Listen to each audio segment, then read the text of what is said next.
Started. Oh, hold on, I don't think my, I am muted. Excellent. Can you hear me?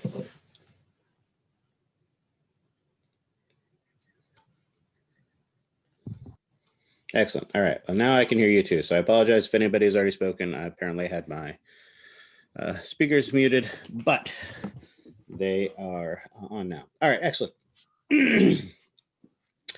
Let's go ahead and talk the doom and gloom first, the exams. The exams will be made available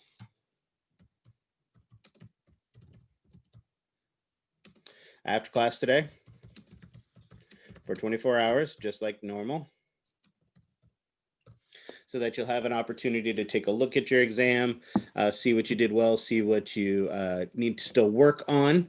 Again, this is the third exam. These grades should be going up, but unfortunately, we stumbled a bit on this, at least especially with the lab exam. I know this is the first time we had a lot of information and it wasn't quite as intuitive because you can't hold it in your hands. But you also were, studying pictures and tested on pictures. And again, we're going to be using these bone features again and again. So there was a bit of a struggle. But again, these averages are not necessarily indicative of how the class does. We had a large number of people who did really well and a large number of people who did very poorly. There were very few C's and D's in this, but everything was in the extremes. So either some people are doing really well or some people are really struggling. The same is true for the lecture exam, although the lecture exam was a little bit higher than slowly coming up, which is a good thing, because again, you should be getting used to how I'm asking those questions. But our overall grades have dropped a little bit. We need to start bringing that up. It's still, the average grade in the class is still over a C, which is nice, but we definitely want to bring that up. We are a little over halfway through the points now at 800. Like I said, we're probably going to finish somewhere around 13. But remember that final can replace a lecture score. So there still is some movement available for that. So the same way at the very beginning of the class, I did a 5 for 5 as an opportunity to meet with students. I want to do a mid-semester 5 for 5 as well. To make it easier for people to arrange this, and so I don't have to deal with as many emails, I have set up for tomorrow some appointment slots that can be filled out through the Confer Zoom, so that you have an opportunity to just go into the Confer Zoom, book an appointment, and you can pick a 10-minute spot to be able to do that. I will be making more appointments available there. So if tomorrow doesn't work for you for the rest of this week, it's going to be due this week. And if you are being successful in this class, I still want to meet with you. So if you have a passing grade, an A, B, or C, I still want to meet with you, see how you're doing, see if there's any questions, see if there's anything that I can help you to get and improve your grade or keep the grade that you want. However, if you are not currently passing the class with a D or an F, then to strongly encourage you to come and talk to me so that we can see if we can turn that around. You will get 10 points of extra credit for coming to that 5 for 5 minutes. So come and meet with me, and then we can talk and see what we can do to help you to be successful. These have to be done this week so that we have time for you to make the adjustments necessary for you to be successful. Like I said, I have set up some appointments in Confer Zoom on for tomorrow, but I will set up some other blocks of material. I unfortunately don't have a lot of time today. I have 2 meetings this afternoon. I'll have a brief time right after class, the half an hour after class from 12:30 to 1. I will be available, but I have a meeting at 1 and I have a meeting at 3 that I have to participate in. So I won't have a lot of free time today, but for the rest of the week, I will have time and I will set up those appointments, and I want to encourage you to take advantage of that. All right, let's get to the new stuff. Or any questions on that first? The exams, anything on that, the meetings, how to schedule an appointment. I don't know how to do that. I haven't done that yet, but I just set it up, like I said, just now. So there should be, if you go into Confer Zoom, I have a place to book appointments. So you must have a place to be able to make an appointment, and you can make that appointment and reserve a spot to come and meet with me. Sir, my question is on the lab exam that you have mentioned, the average is 47. That is correct. And that's so with the curve. So what was the high score in the lab exam, like the highest and the lowest? I don't have that information in front of me right now. If you, I believe if you look at your exam, I think you can see the statistics and see what the high and the low scores were. but I don't have those numbers in front of me. I don't have the grade book, but if you're curious, I think there were three on the lab exam. I think we had 3 A's and I think there were 7 B's or something like that. So over a third of the class got an A and a B on the lab exam, but I don't remember the exact numbers. Okay. But it was also, if I remember correctly, a pretty generous curve too. I think it was an 8-point curve. So it was a fairly generous curve, more than 10%. All right, any other questions? All right, then let's talk game plan. The game plan today is basically what the game plan is going to be for the next 2.5 weeks. In lecture, we're going to talk about muscle physiology. And then in lab, we're going to do our origins, our insertions, and our actions. So hopefully you remember to bring your red pens and your blue pens so we can do some drawing today. We have a handful of assignments that are due. Notice Wednesday is this week, the 28th is not on the schedule here that I've got written down because there is nothing due on that day. But I think I gave a hint in the last one. If we have a day like that where nothing's due, those are usually good days to have a quiz. So that may or may not happen on Wednesday. But we do have 4 more assignments that are going to be due. 2 more unit reviews. 10 is due on Monday the 2nd. And then the 11 is due on Monday the 9th. You also have your Physio X exercise 2 that is due. If you remember from exercise 1, it isn't hard, but it is rather time consuming. And this one has 7 activities. So it's something I strongly encourage you not to wait the night before to do, because you're not getting any sleep Tuesday night if you wait till 10 o'clock Tuesday night to start this. And we have class at 8 o'clock in the morning on Wednesday. So make sure you're giving yourself time to work on that. Third, as someone mentioned earlier, make sure if you have not done so already, make sure you get out and vote on the 3rd. On the 11th, we have a holiday, so there's no lecture on that day. And then we come back from that holiday and you have your lab and lecture exam 4. As I mentioned, that is a huge advantage to you that I do not want you to abuse. So again, what that means is you are going to have a full week after I present new material to you before the exam is going to be. That should give you plenty of time to master this material. Having a week off doesn't mean woohoo, I can take 5 days to go to Cabo and then just try to cram it in 2 days. That's not going to help you to be successful. But make sure you're using that time to the best of your advantage, and that should hopefully help to bring the grades up. So you're not getting a lot of new material right before the exam. You have plenty of time to synthesize that information. All right, questions on that? Sorry, Professor, my Wi-Fi wasn't working, but this mid-semester 5 for 5, what's that exactly? So again, the same way like at the beginning of the semester, you make an appointment with me, meet me on Zoom, talk to me for 5 minutes about how you're doing in the class, what you can do to be better, and come up with concepts, things along those lines. Just it's a point to check in to see how everybody's doing. If you come and meet with me for 5 minutes, you'll get 5 points of extra credit for it. If you are getting an A, B, or C in the class, passing the class with a passing grade, then you get 5 for 5. If you are not passing the class, if you are currently getting a D or an F, then it's even more important that you come and speak with me. And so if that's the case, then you can get 10 points of extra credit. The way you sign up here, let's take a look. Hold on one second. So let's see if we can figure this out together. Because like I said, this is new from what I did last time, but give me a moment and we will take the time to do this because I think it's worthwhile.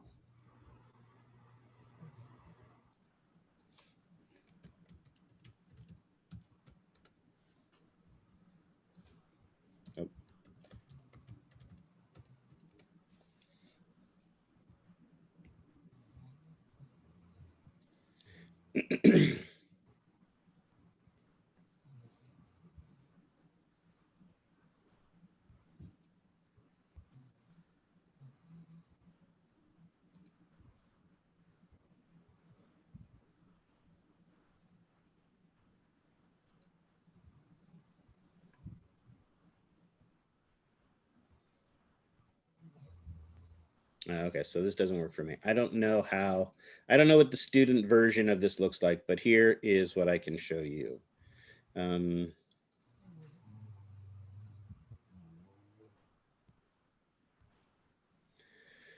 When I go to confer Zoom, then I have the ability to offer appointment slots. So what I've done is I've offered some appointment slots on Tuesday so that you can see these. And so I don't know where you would go into yours.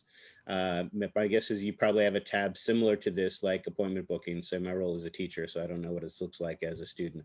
But when you go to confer Zoom, in your confer Zoom, there should be an opportunity for you to somehow book an appointment. And if you go to that book an appointment, you should be given a list of the open times that are available. I've just set up a couple right now because, like I said, this is new for me. I've just set it up real quickly.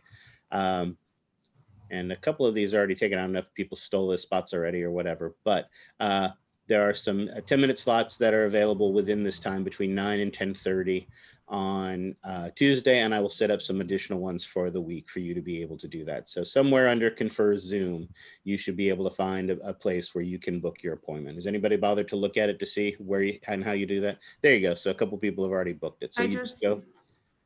I just did it to appointment booking, and then there'll be a drop down option and you select your name and then all the appointment slots will pop up.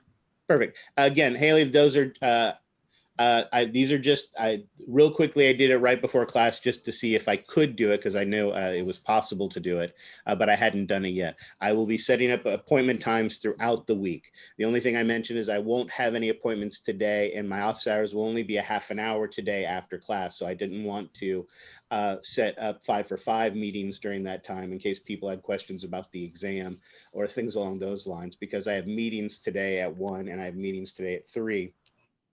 So I'm going to be very busy today, but during one of the breaks today, I'll set up the rest of the appointments so that we can get those set up during the week.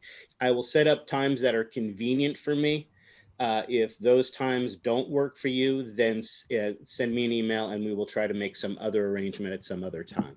Again, I have like all of you, I'm mostly at home. And so I have a fairly flexible schedule, but I will set up the convenient times for me. And if those don't work, then email me and we can make other arrangements. All right, but again, Tuesday is not the only day that I'll be doing that. I'll be doing it all week, including this weekend as well. All righty. Questions on that? All right, then I think we did everything else that needed to be done on the schedule, talked about all of that. Oh, no, I didn't. So again, we talked about the PhysioX. The last thing I wanted to talk about was that muscle activity handout. Like the skeletal review, this is something that is going to be graded for correctness. Like the skeletal review, I encourage you to work with others. If you still have your groups and your groups are still meeting from the bones, awesome. Continue to work together and discuss it together. I think that is a great way to learn this material. One of the best ways to learn something is to teach it to somebody else. However, remember when it comes to writing the answers for these, you have to write them in your own words. Right? This was an issue on the skeletal review. There were several people whose basically answers word for word were the same as others, and that is not acceptable. Just like on the exam, you have to be able to write the answers in your own words. You have to be able to write in your own word as well. Now, again, there are some obvious limitations to this. If the answer is the zygomaticus muscle, then obviously you're just writing the zygomaticus muscle. If it's 1 or 2 words or something like that, that's fine. But if you're trying to describe a process or something like that, make sure you are using your own words to do that. All right, and that one will be graded for correctness. I think it's worth 20 points. Okay, questions on any of that? All right, excellent. Then in that case, let us, perfect, bring that here, start the lecture. Now, again, as we talked about at the end of the last class, we are talking about the process of a muscle contraction, all the way from when we begin the decision to make that muscle contract, all the point where that muscle contracts in space. It is our longest physiological process. And as such, we are going to divide it up into 3 steps. And each of those 3 steps, again, we're artificially breaking it up this way, but we're doing it in a meaningful fashion. So all 3 of these steps have a specific goal. So let's see what we remember from last class. What was step 1 called?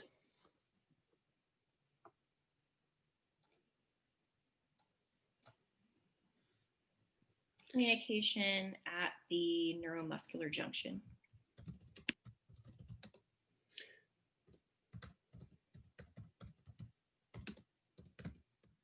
Excellent. Communication at the neuromuscular junction. And again, to help us remember this, each step is going to have a specific goal. What is that goal of the communication at the neuromuscular junction?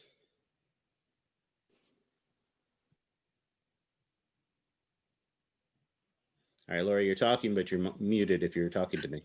Yeah, to convert a neural action potential to a muscle action potential. Excellent. A neural, oops, to a muscle action potential. Excellent. Perfect. What was step 2?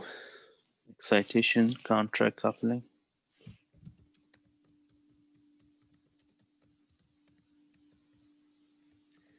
And what big fancy word, say phrase, what is its goal?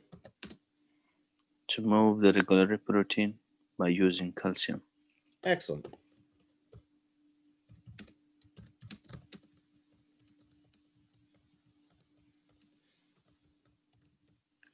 And step 3. Contractile cycle. A continuous process. I'm sorry? Contractile cycle or continuous process. Well, again, so you're right. Contractile cycle in the name is a continuous cycle. It is a cycle that continues around. However, was there another name we gave to the contractile cycle? Another potential name? Sliding filament theory. Excellent.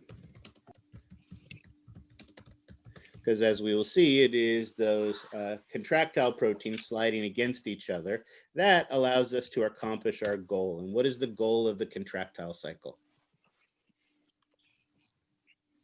To generate force or force attention, ultimately lead to movement.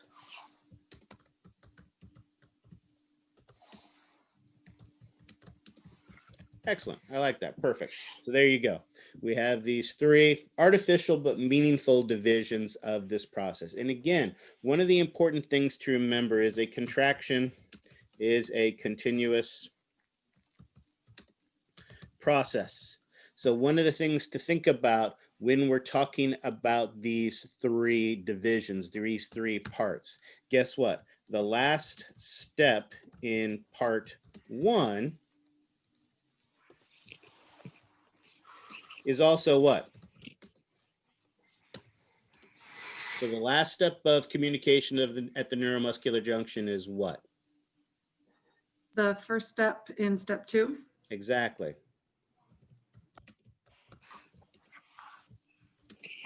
Exactly. Because these things are continuous processes, the last step in part 1 is going to be the first step in part 2. The last step in part 2 is also the first step in part 3. All right. Because this is a continuous process, that's going to make it easy. So again, what's the last step of one of these is going to be the first step of the next one. We just went through these, but let's go ahead and look at them again with the pretty pictures. Again, step 1 is communication at the neuromuscular junction. Of course, we're going to need to figure out what the heck a neuromuscular junction is to make sense of this name. And again, our goal is to convert that neural action potential into a muscle action potential. Once we produce that muscle action potential, it can spread down the sarcolemma, which is going to lead to excitation contraction coupling, where we use calcium that is released from the sarcoplasmic reticulum to move the regulatory proteins. And that allows the myosin and the actin to finally be able to interact with each other. Which leads us to step 3, our contractile cycle, where the myosin pulls on the actin, our sarcomere gets shorter, we produce our tension, and ultimately the muscle changes shape, the muscle contracts, and we move our body through space. Remember, for all three of these processes, we are going to need to learn how to initiate them, learn how to terminate them, and also talk about how they could be modified. Of course, we also talked about how we could take those three termination processes and combine them together into a fourth step in this process, and that fourth step in the process would also be muscle relaxation. If you remember last time, we counted it out, that made 10 possible essay questions.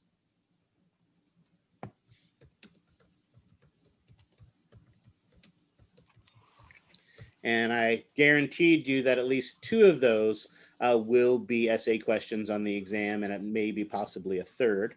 And even still, the other information, if it doesn't make it on as an essay question, could it be in multiple choice questions or fill in the blank questions or things like that? Absolutely. Now, I will tell you that this is a little bit of a cheat. It's actually only going to be 7, so that doesn't sound quite as scary. But we'll count it out as we go through it, and you'll see exactly what the possible essay questions are as we go through this. All right. So that is our game plan, like I said, for the next couple weeks. So let's go ahead and get started. The first thing we need to do, as I mentioned, is talk about the neuromuscular junction. As the name would indicate, neuro, of course, refers to our nervous system. Muscular refers to our muscle cell. Junction, where these two things come together. So our goal is to communicate. This is a specialized structure for communication. The neuromuscular junction is a specific type of specialized structure for communication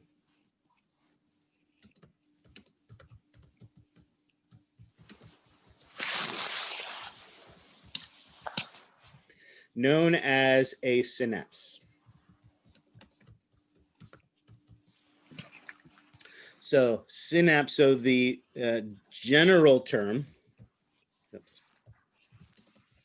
for this structure would be a synapse. And the specific term,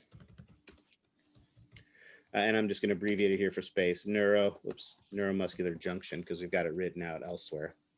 So we have that, and I need to cheat. Whoops, that is in my way. So let's move that down there for a second. Perfect. So it is this specialized structure called a synapse. A synapse is basically a region of communication where a neuron communicates with its target cell. Now, to understand this, we need to talk a little bit about a neuron. So I'm going to cheat and steal our whiteboard for this so I can do some drawing. There isn't too much we need to know about the anatomy of the neuron for this test, but let's go ahead and talk quickly about the anatomy of the neuron. Neurons, like most cells, have a cell body. Oh, I see someone said something in the chat. Yep, we're going to get to those. That's one of the first things we will talk about. Absolutely. Perfect. It has a cell body. And one of the things that is special about the cell body of a neuron is that the cell body of a neuron has processes. Processes is a term we just finished using in the skeletal system. A lot of our bones had processes. What was a process? Like dendrites, like. Well, okay, that's what it is here, but on our bones, give me an example of a process on a bone. Yeah, there you go. Excellent. Alina's got it. Something that sticks out, right? So we have these bones, and if something sticks off of that bone, we call that a process. Spinous process, transverse process, coracoid process, right? And so on and so forth. Well, our neuron has 2 types of processes. And the first are dendrites. Dendrites are short and branching processes, and they receive information. So our cell body here has all of these little short branching processes that come off of it. I'll just draw a small handful of these things that come off that are the dendrites. But then it also has a long singular process called an axon.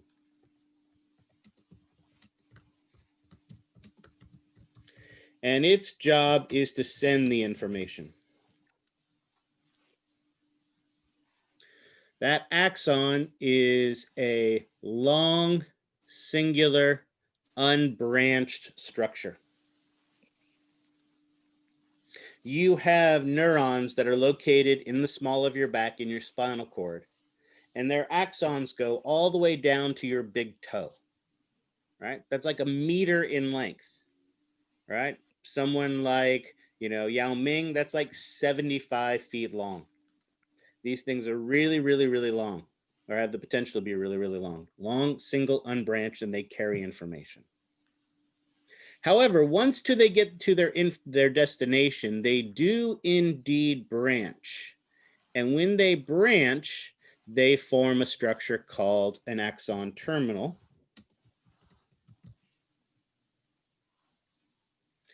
And then these axon terminals allow it to communicate, and I'll just draw it here as a box. It allows it to communicate to our target cell.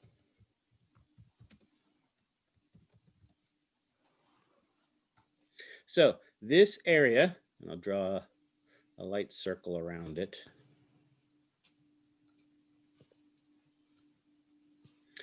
This specialized region of communication is what is known as a synapse.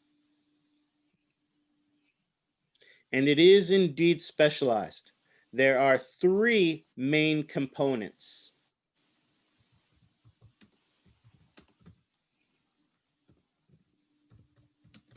To a synapse.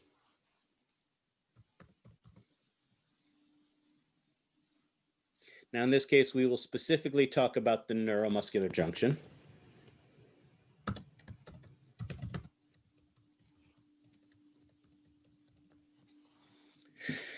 The first specialization, and we'll go ahead and make it blue,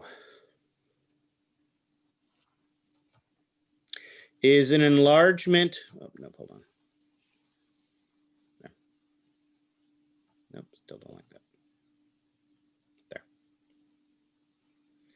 An enlargement at the end of the axon terminal. This enlargement at the end of the axon terminal is what is known as a synaptic Cleft. end bulb. Now, I will warn you, as you look at some of the literature associated with these, there are probably a dozen different names that have been given to the synaptic end bulb. The terminal end bulbs, synaptic boutons, terminal buttons. There's a whole handful of terms that these things have been called, but for our purposes, we will use the term, no, not the synaptic cleft. We'll talk about that in a second.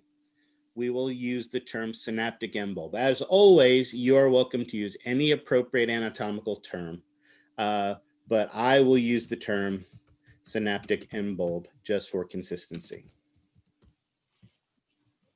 Now, there are, oops, if I spell synaptic right.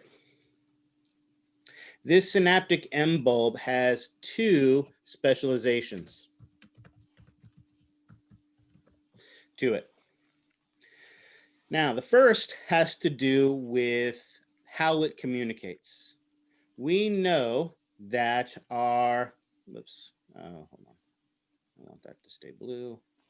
I want this to be black. We know that neurons communicate with a neural action potential. And that neural action potential is a big positive electrical signal.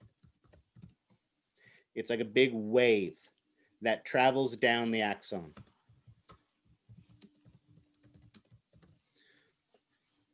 But interestingly, that electrical signal is not how it talks to its target cell. To communicate with the target cell, our neuron releases a chemical signal.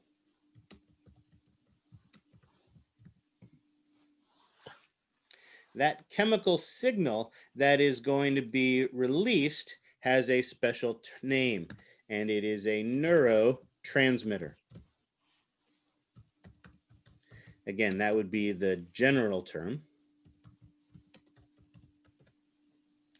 There are over 100 neurotransmitters that have been identified in the human body.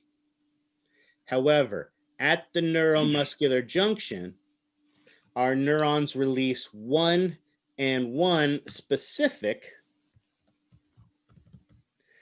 neurotransmitter, and that specific neurotransmitter is called acetylcholine. It is acetylcholine.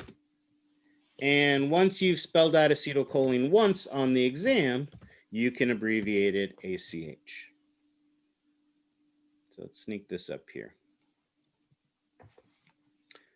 So if our synaptic M bulb is going to be able to communicate with its target cell, then inside of it, it needs to have vesicles of that chemical signal. So one of the specializations of our synaptic M bulb is vesicles containing acetylcholine, our neurotransmitter,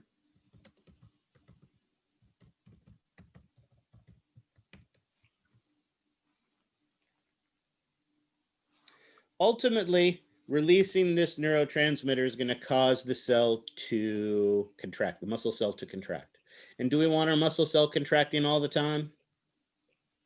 No. No. So that means we don't want to be releasing acetylcholine all the time. We only want to release acetylcholine specifically when we want that muscle to contract. We need a way to control it. And exocytosis of acetylcholine is a bit of a wonky thing. So how do we get cells to do wonky things? Calcium. So we need a way of letting calcium into the cell.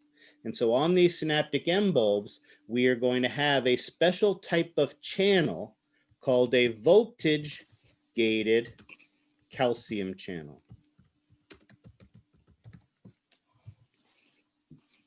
Now, this is a calcium channel, so what passes through the channel? Calcium. Right. So calcium passes through the channel. Oops, where am I writing that? No idea.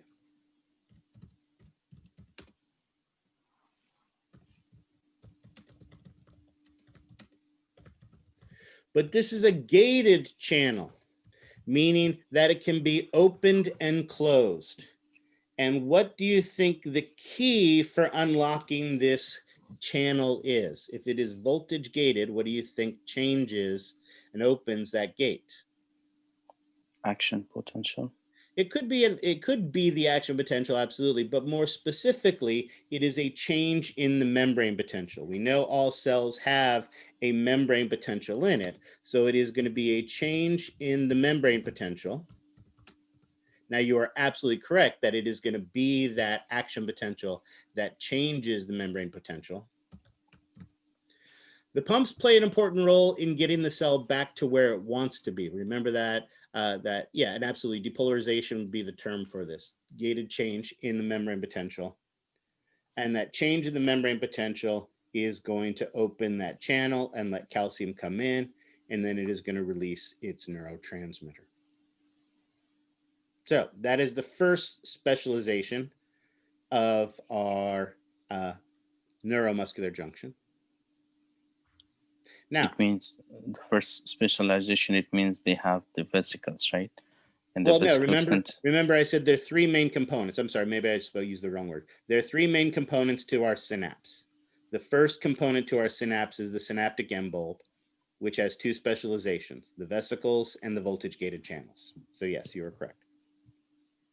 All right, so those are the two, these are our two specializations to our synaptic M bulb, which is the first component of our 3 that make up the neuromuscular junction. All right. Now, the second component of our neural muscular junction is the motor end plate. This is a specialization. Actually, let me do it this way.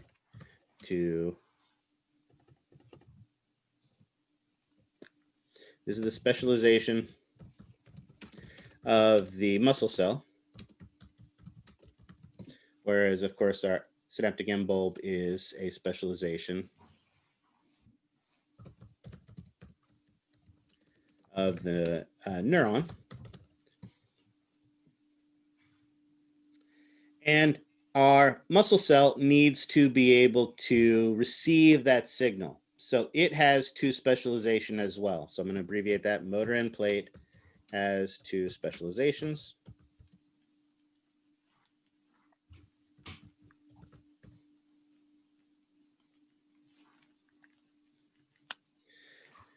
The first of those is that it has a large surface area.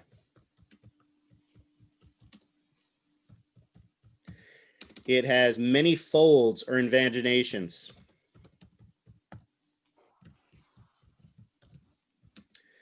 To the sarcolemma. So in the area where the communication is going to take place,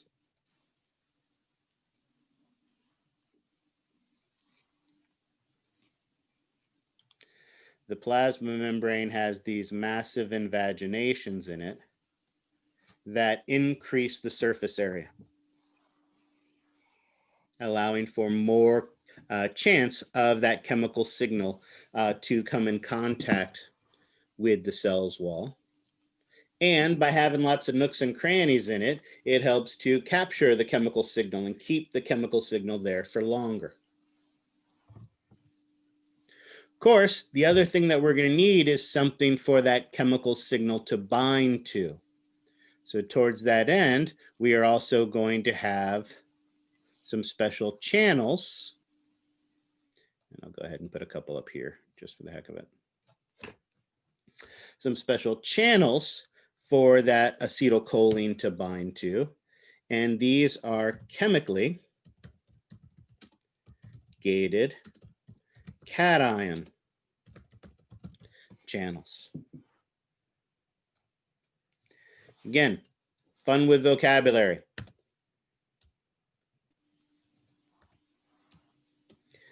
It is a cation channel. So what passes through the channel? Sodium, potassium. True. Well, you are correct. Cations. What is a cation? With positive charge, an A ion. positively charged ion. Absolutely. But you are correct. What are the 2 most common cations? Sodium and potassium. Sodium and potassium. Absolutely. So it is going to be sodium and potassium. But technically, magnesium, manganese, some others can pass through this as well. So you're absolutely right. For our purposes, it's going to be sodium and potassium. But technically, it is possible for other positively charged ions to pass through it, because after all, it is a cation channel. It's not a sodium and potassium channel. It is a cation channel. But again, it is a channel that can be gated. They actually have some unique other positively charged ions that come in can have some unique effects on the cell that we're not going to worry about focusing on. Remember, everything we talk about in this class is going to be, the sky is blue. It's going to be a simplified version of this. When some of those other ones come in, it has a much more complicated effect on it. So we won't be focusing on those. All right. So positively charged ions, primarily sodium and potassium, are the ones that pass through the channel. And it's a gated channel, which means it can be open and closed. And in this case, what is the key, do you think, that opens up a chemically gated cation channel? Yes, some chemical, absolutely. So it is it's gated. And so what opens and closes it is a chemical signal. And of course, in this case, that chemical signal is going to be acetylcholine, the chemical that is released by our synaptic end bulb.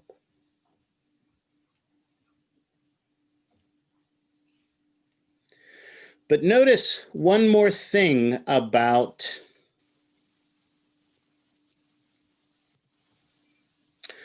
our synapse that we've drawn here. The motor end plate and the synaptic end bulb do not touch. So the third component, the third specialization, third component of our synapse, is the space in between, what we call the synaptic cleft.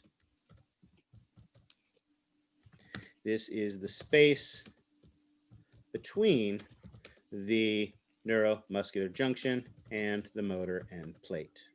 The two do not touch.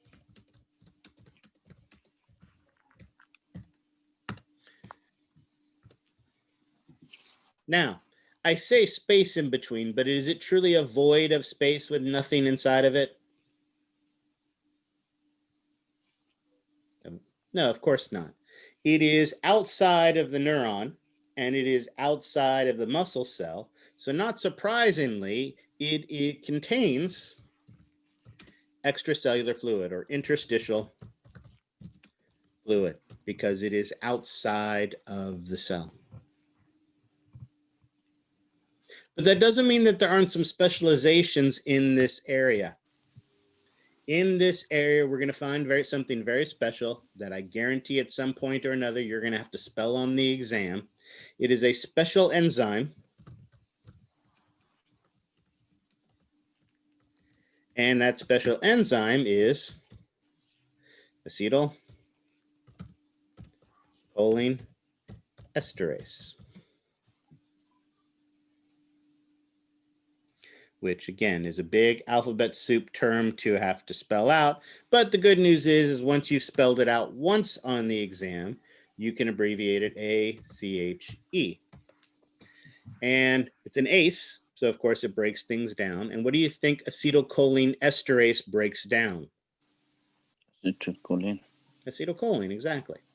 So this is going to be an enzyme. So we can cheat and draw a little Pac-Man in here, whose job it's going to be to break down that acetylcholine in the synaptic cleft.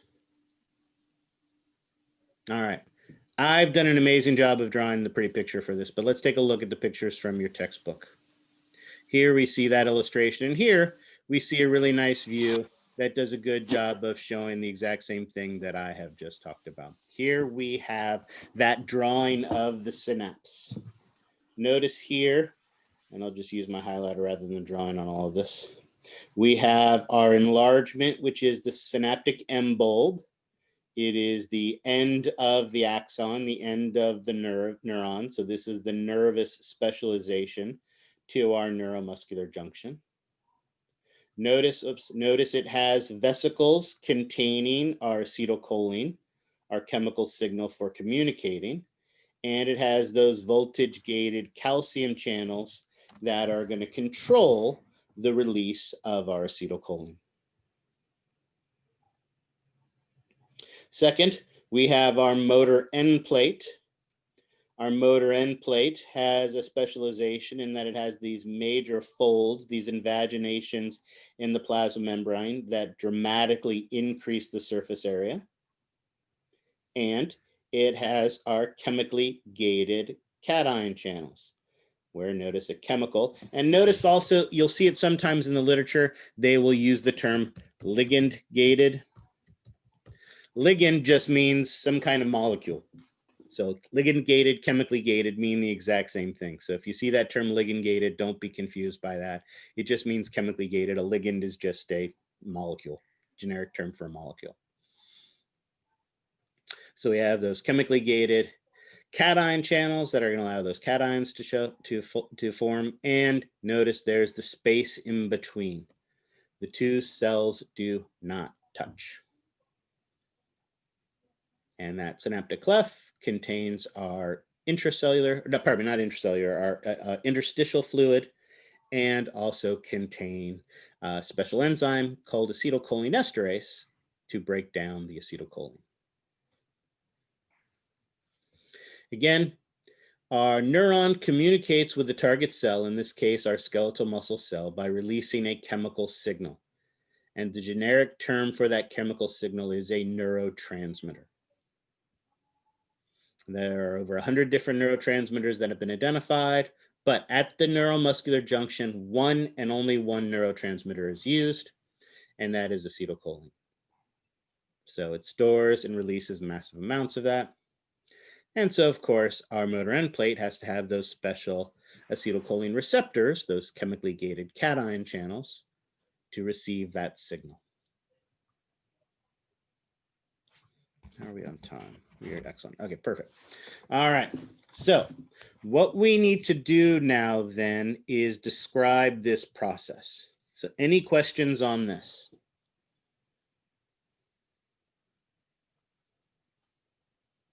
All right. This first process is a bit elaborate. So I think our best course of action right now, even though it's a little bit early, is to go ahead and take our first break right now so we can come through this completely fresh. There is going to be a ton of information I'm going to throw at you, but like we normally do in this process, we are going to go through it twice. Once I will do the drawing, I will do the talking, and again, for that, I just expect you to put your pen down and watch and listen and think. And then we'll go through it again with all the pretty pictures and all the pretty words and make sure that it makes sense. All right. So like I said, I appreciate that it's a little bit early, but I don't want to have to stop in the middle of this process. So I think it is better to take our first break now so we can just go straight on through and I can blow your minds. This is my favorite lecture. I'll be honest. I love this more than anything in the whole wide world. All right. Excellent. So let's take our first break, 15-minute break, come back at 9:03. And at 9:03, we will pick up from there. So any questions before we take our break?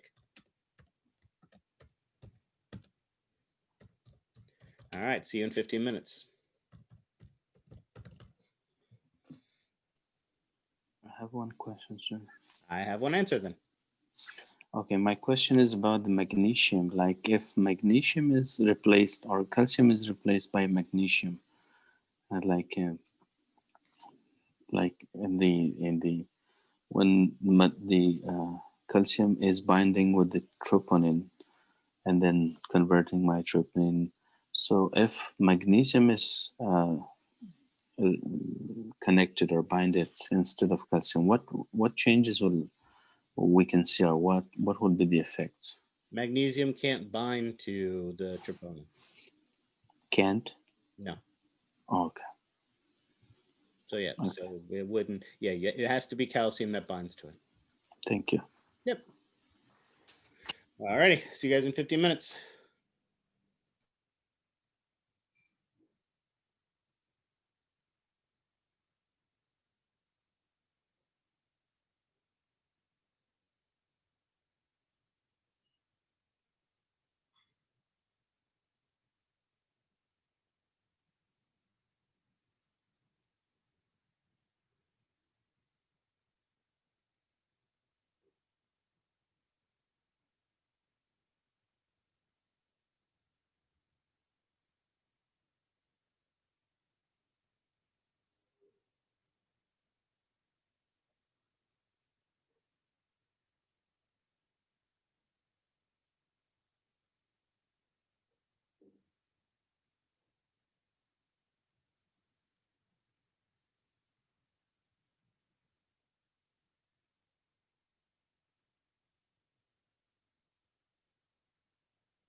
Sir,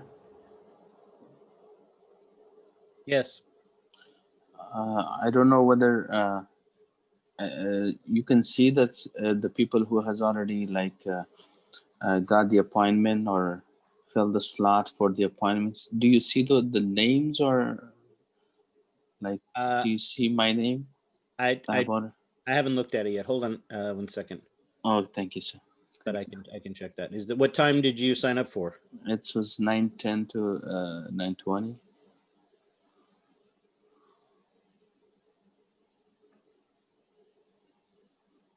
On Tuesday? Yes.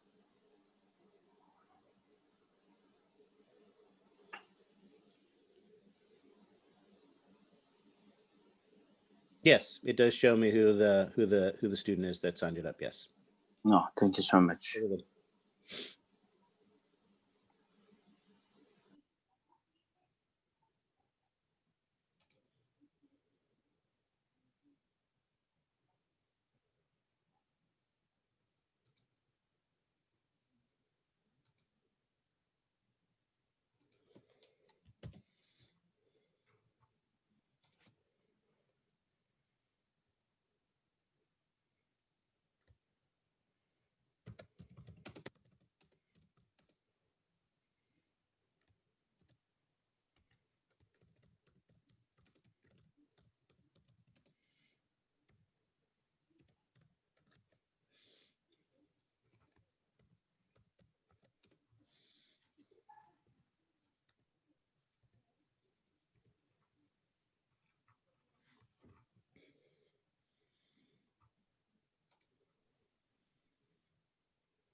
All righty. Sorry, I was checking my email and right during the break real quickly, and I gotten a notice from the Science Success Center, since we were talking about those of you who may be having a hard time with the class right now. Conveniently enough, they just sent out an email reminder that there's still time. There's still 4 days left to sign up for the Science Success Center. So again, remember, as we talked about at the beginning of class, this is a 6-week program. Where you find 30 minutes a week to come and meet with them, and you can get 15 points of extra credit for doing this. It is a great tool to help you to learn. If you haven't taken a lot of science classes, this is a class that is set up, it's a half-unit course, set up to help you to prepare properly and be successful in a science class. So all the work you do in it is directly related to this class, whether it's looking at your exams or reading the textbook or any of those types of things. So since they just sent that out, I thought this was a perfect opportunity. I just sent it out as an announcement for the site. So you should be getting that information if you want to sign up for that. I strongly encourage you to do so. All right. Oh, it is? I just cut and paste their, oh, so I guess you're right. I guess it's still Thursday. They said the 29th. So, whoops. All right, let's fix that.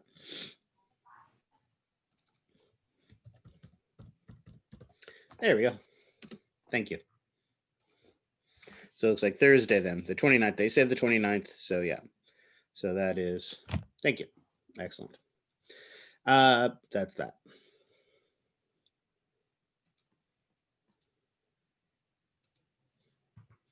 Also, I, during the break, also set up more appointment slots for, again, there's none there's none today. There are none Saturday. Not that I don't want to see you all in your costume on Saturday, but Saturday is my daughter's birthday, so I will not be having any appointments on that day. But Sunday all through Sunday, those appointment times. Again, if none of those times work for you, then email me and we can make other arrangements. All right, did I start the recording? Good, excellent, excellent. All right, so any other questions before we dive in? All right, so let's move everything where I need it to be. That needs to be there. That needs to be there. And what we are going to do is discuss step 1. Communication, and let's actually make this smaller. At the neuromuscular junction.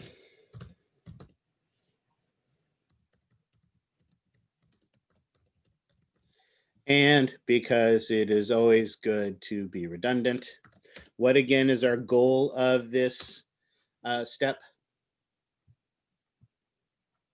Change neural action potential to muscle action potential. Excellent. We want to convert a neural action potential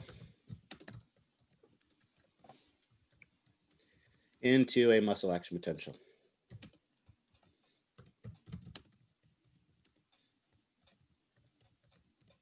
Perfect.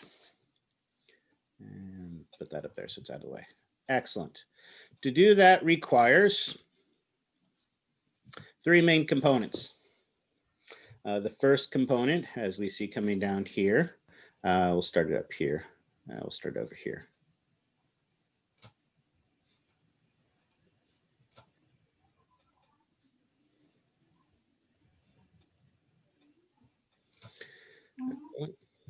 So, part 1, this is our axon terminal.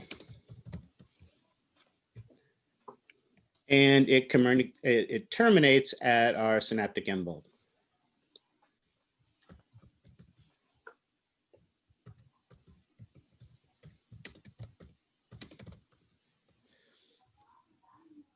As we mentioned previously, there are 2 specializations to our synaptic end bulb. What are they? Give me one of them. Vesicles containing acetylcholine. Excellent. So here inside of it, there are going to be vesicles that contain acetylcholine.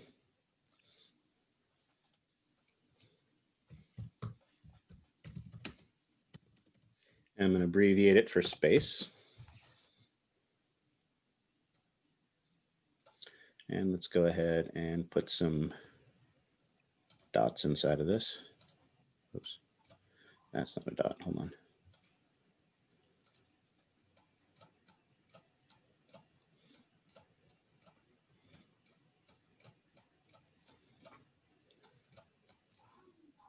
Excellent. And I've changed my mind. I want to move this. There you go, perfect. Over here. And the second specialization, perfect, is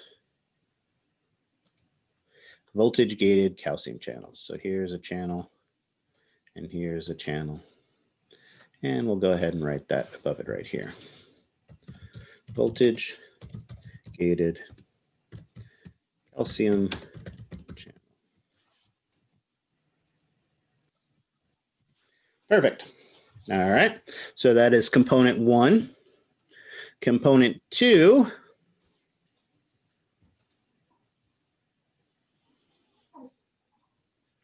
is going to, oh, don't, that's too close.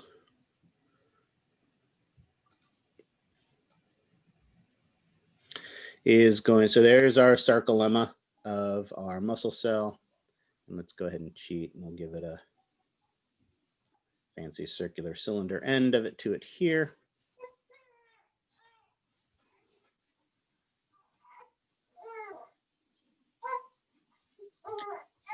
Excellent. So we need our motor end plate.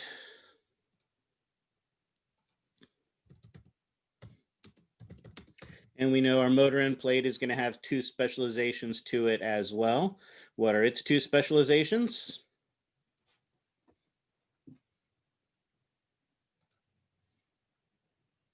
It has a large surface area. So it has all these folds that give it an increased surface area in this motor end plate. And what's the second specialization? Chemically gated.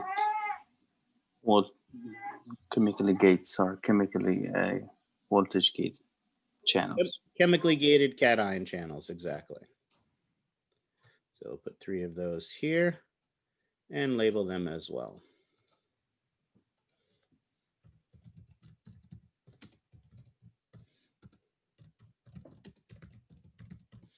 Excellent. Our third component, of course, is the space in between. And what do we call the space in between? Synaptic cleft.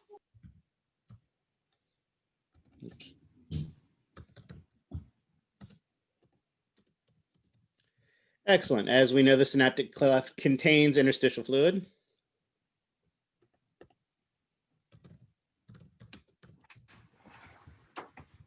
Because it is outside of the cells, but there is a specialization in our synaptic cleft. And what was that specialization, that little Pac-Man that we're going to find floating around inside of here? The enzyme. Enzyme, exactly. Of course, that enzyme's got an alphabet soup name. What was that alphabet soup name of that enzyme? Acetylcholinesterase. Again, I don't care if you pronounce it correctly, as long as you can spell it like Haley did there. Acetylcholine Esterase. Excellent. Which again, as we mentioned, once you've spelled it out once, you can abbreviate it ACH capital E. Perfect. Excellent. So notice here in black, we have all of the structures involved in this process. And so what I'm going to go ahead and do here is take a picture of this image for us so that we can now manipulate this and hopefully help to make some sense of it. So here in black, we have our structure that is the neuromuscular junction and all of its components and all of its specializations. Any questions on anything of this? Because like I said, if this doesn't make sense, it's just going to get worse from here. So questions on this?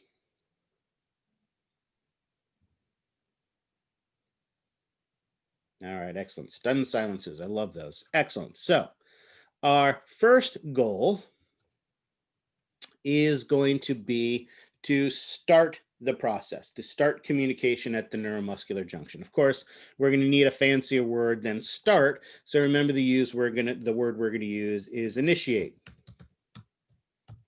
So our goal here is now, to initiate. And if we are going to initiate the process, if we are going to get a muscle to contract, where does that begin? What is the ultimate beginning of the contraction of a muscle? Where you can get or receive the signal in the body, cell body. Even before that. If you want to contract your finger, there you go. Alina's got it. We want to make the decision. This ultimately starts with the decision. We make a decision that we want to contract that muscle. And when we make this decision to contract the muscle, what happens is up here, and remember, if I want to move my right finger, where do I make this decision? Again, remember, as we go through this, you don't have to bother writing any of this down. We'll go through it all again. In the brain. Right now, I just want you to think about it and make it. All right, excellent. We start over here on the left side. Over here on the left side, we make the decision and the information crosses. So we make that decision on the contralateral side of the brain.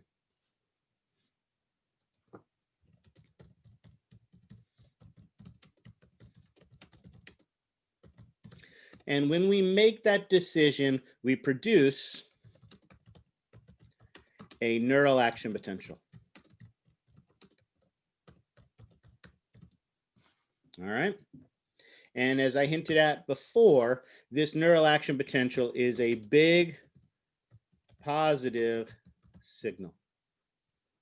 Electrical signals move very much like water. So again, you've seen my backyard, so you know I'm lying, but I still like to make the lie, right? Because I'm a college instructor and I make that kind of scratch, I've got this big, huge, massive Olympic-sized pool in my backyard. And so if you were sitting there, you could take a big, huge rock and throw it into that pool and you'd produce a big, huge, massive wave. And that's what a neural action potential is. It is big, huge wave. And when you make that wave, does it just stay there at the edge of the pool? No. No, it's going to spread. And that's what's going to happen. Our neural action potential, that big positive signal, and since I've written it out once, I can now abbreviate it during my description, is going to spread down the axon to ultimately the axon terminal and to the synaptic end bulb. Now, we happen to know something about our neurons and really something about all of our cells. We know that cells have a resting membrane potential. Anyone remember what we said the resting membrane potential of a cell was? -70. Excellent. -70 millivolts. So our cell is happy when it's left alone, doing its thing, and it is at -70 millivolts. Actually, let's do that to make it fit a little better. Okay, so our cell is happy at that resting membrane potential of -70 millivolts. But now we have a big positive signal. Oh, don't like that. First, it needs to be blue. Second, it needs to be smaller. We have a big positive signal that is now spreading to our synaptic end bulb. And it makes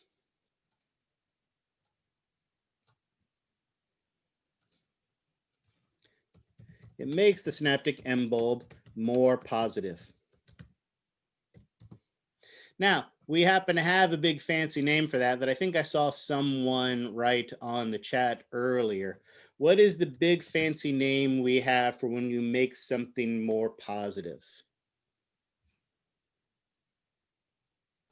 Depolarize. Exactly. It depolarizes the synaptic end bulb.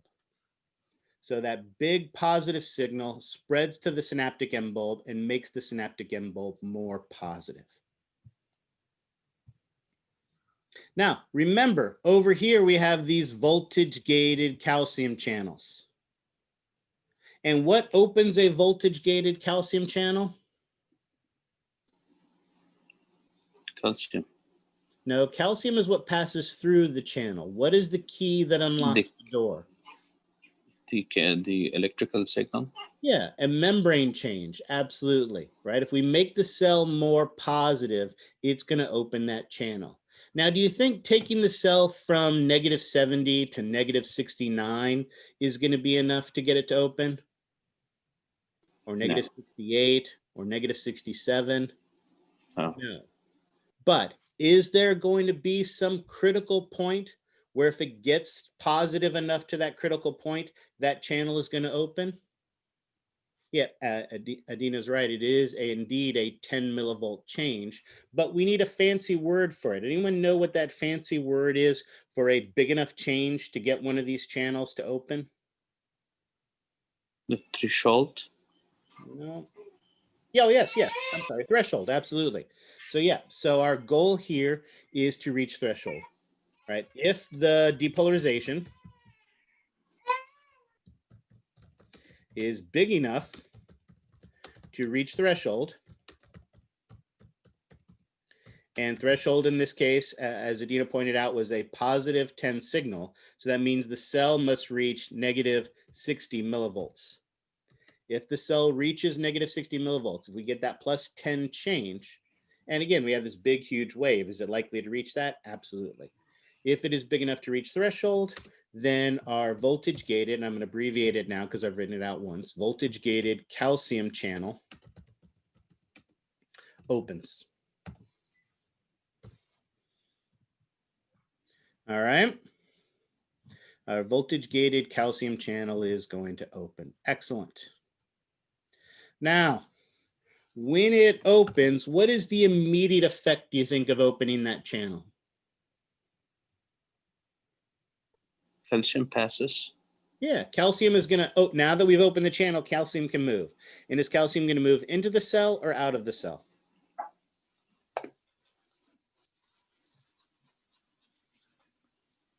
What do you guys think? Where is there more calcium? Is there more calcium outside the cell or inside the cell?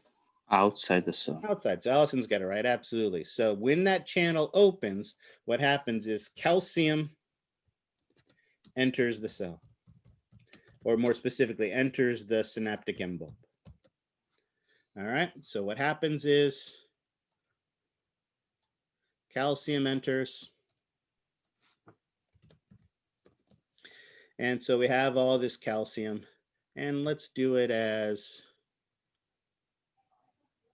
just little x's. Oh, no, but I don't like that. All right, never mind. We'll do it as just C. CA. So all this calcium enters into the cell. Now, one of the things we've talked about is calcium makes cells do wonky things.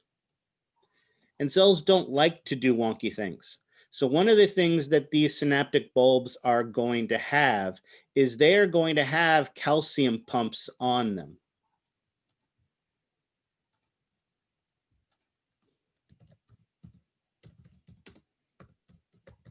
These are, of course, pumps, which means they use ATP.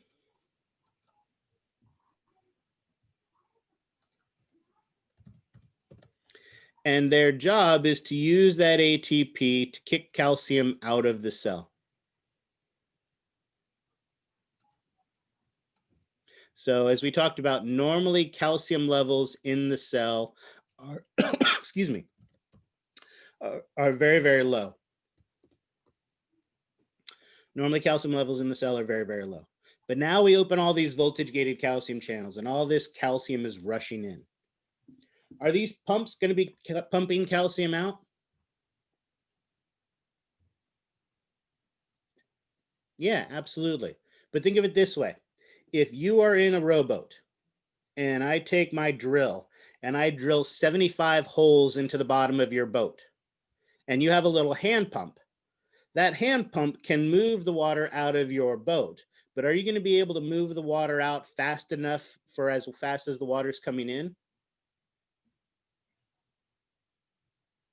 What do you think? How impressive do you think you can be with that hand pump? Anybody think they can stop their boat from sinking if I've poked 75 holes in it? No, of course not. So what ends up happening inside of the cell, even though those pumps are there, yeah, even though the pumps are here, what's going to happen is we get an increase in calcium inside the cell. So even though those pumps is pumping some of it out, there's a lot more coming in. So all this calcium is rushing into the cell.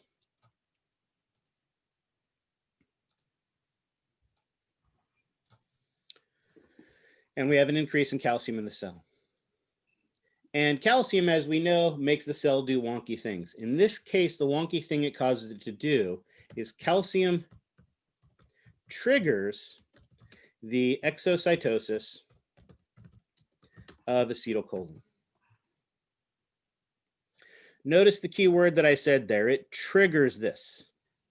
Calcium doesn't grab the vesicle and bring the vesicle to the plasma membrane. All right. It is a way more elaborate process than that.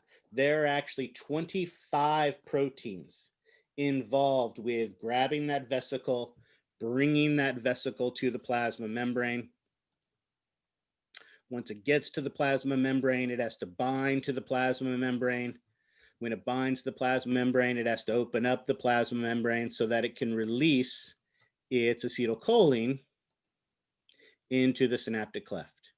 It is an incredibly elaborate process, which you can learn about ad nauseum in graduate school when you get there. But for our purposes right now, all we need to know is that when the calcium comes in, it is going to trigger that cascade event of those 25 proteins grabbing the vesicle, bringing it to the plasma membrane, and it releases the acetylcholine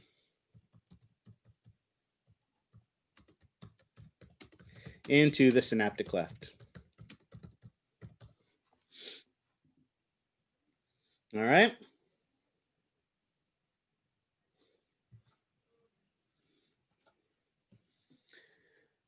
Questions on that?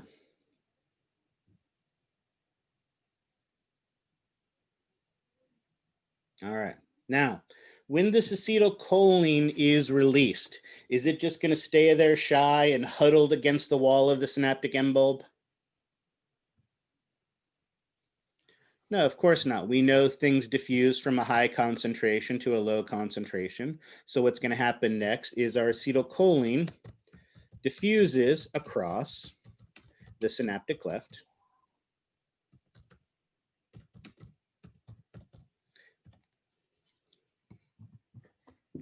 Our neurons produce acetylcholine and send it down to the synaptic end bulb to be stored.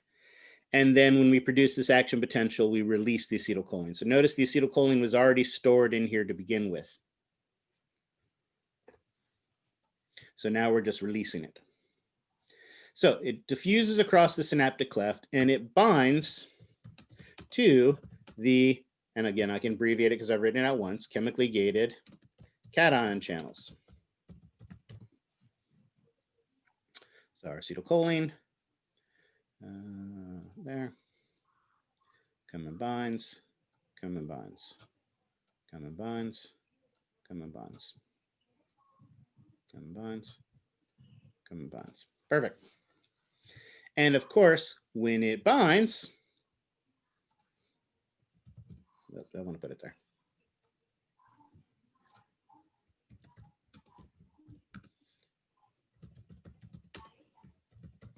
When it binds, the chemically gated cation channel opens.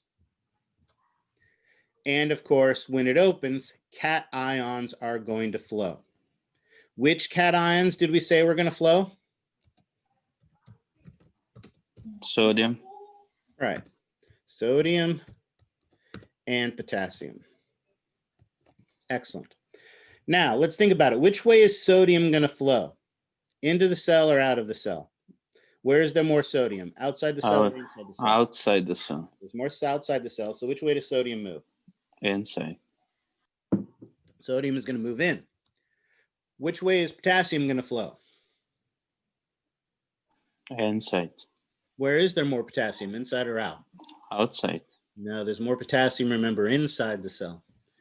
Remember, when we have our cells, there's more potassium on the inside of our cells, so potassium is going to move out. So notice we are going to get the movement of, and let's cheat and grab that. Potassium is going to leave the cell and sodium is going to enter the cell. Now let's think about this. If I have sodium coming into the cell and I have potassium leaving the cell, both of them are positively charged ions. So if one positive potassium leaves the cell and one positive sodium enters the cell, is there going to be any change in my muscle cell? Not really. Not really. But it turns out that equal amounts of these ions don't move. As it turns out, a lot of sodium moves into the cell, but only a little potassium leaves. So what happens is a little potassium leaves the cell, but what happens is a whole lot of sodium comes in. So we don't have an even movement of these. So a lot more sodium comes into the cell. So lots of sodium enters the cell. Sodium is a positive ion. So as a lot of sodium is entering into the cell, the muscle cell at the motor end plate gets more positive. And what was that fancy word for getting more positive again? Depolarized. Depolarizes. Excellent. It depolarizes. Now, if our muscle end plate depolarizes enough, and how would we know if it was enough? Would there be some potentially critical point that we would need to reach? How would we know if it depolarized enough to affect a change? If only there was some critical membrane potential that we might get to that had some fancy name that would tell us that something was going to happen. Like with our voltage-gated calcium channels, didn't they have a special voltage they had to get to? Threshold, excellent. If our motor end plate depolarizes to threshold, notice the key word there in that sentence is if. If the muscle end plate depolarizes to threshold, then at that point we generate a muscle action potential.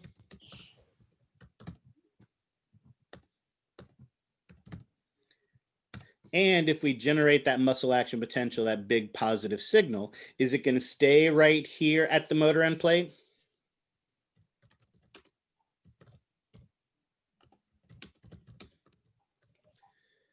We produce big waves. Do the waves stay where we make them? No. No. And so we're going to generate that muscle action potential at the motor end plate, and the muscle action potential spreads down the sarcolemma, the plasma membrane. So it started, notice, with a big, huge positive wave that we produced here that spread down our neuron, depolarized this, and now we've produced a big, huge positive signal that is now going to spread down our sarcolemma. We've accomplished our goal. We converted a neural action potential into a muscle action potential. We have initiated communication at the neuromuscular junction.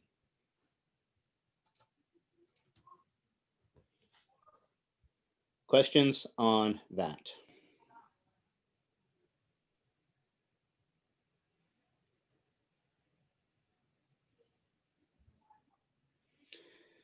All righty. Let's do two things. Let's go through, I've done it here on the board. Yes, I will be saving and posting these, absolutely. But let's also go through the pretty pictures of your textbook as well. Whoops. Okay, weird. Excellent. All right, so again, it starts with the decision. We generate a neural action potential in the brain. It's a big positive signal that makes the neuron more positive. We give that a fancy word, depolarization. That depolarization spreads down the axon, reaches the axon terminal, and reaches our synaptic end bulb.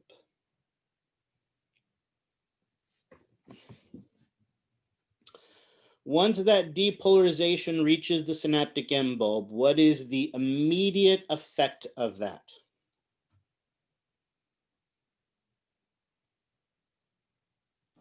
Releases the neurotransmitter.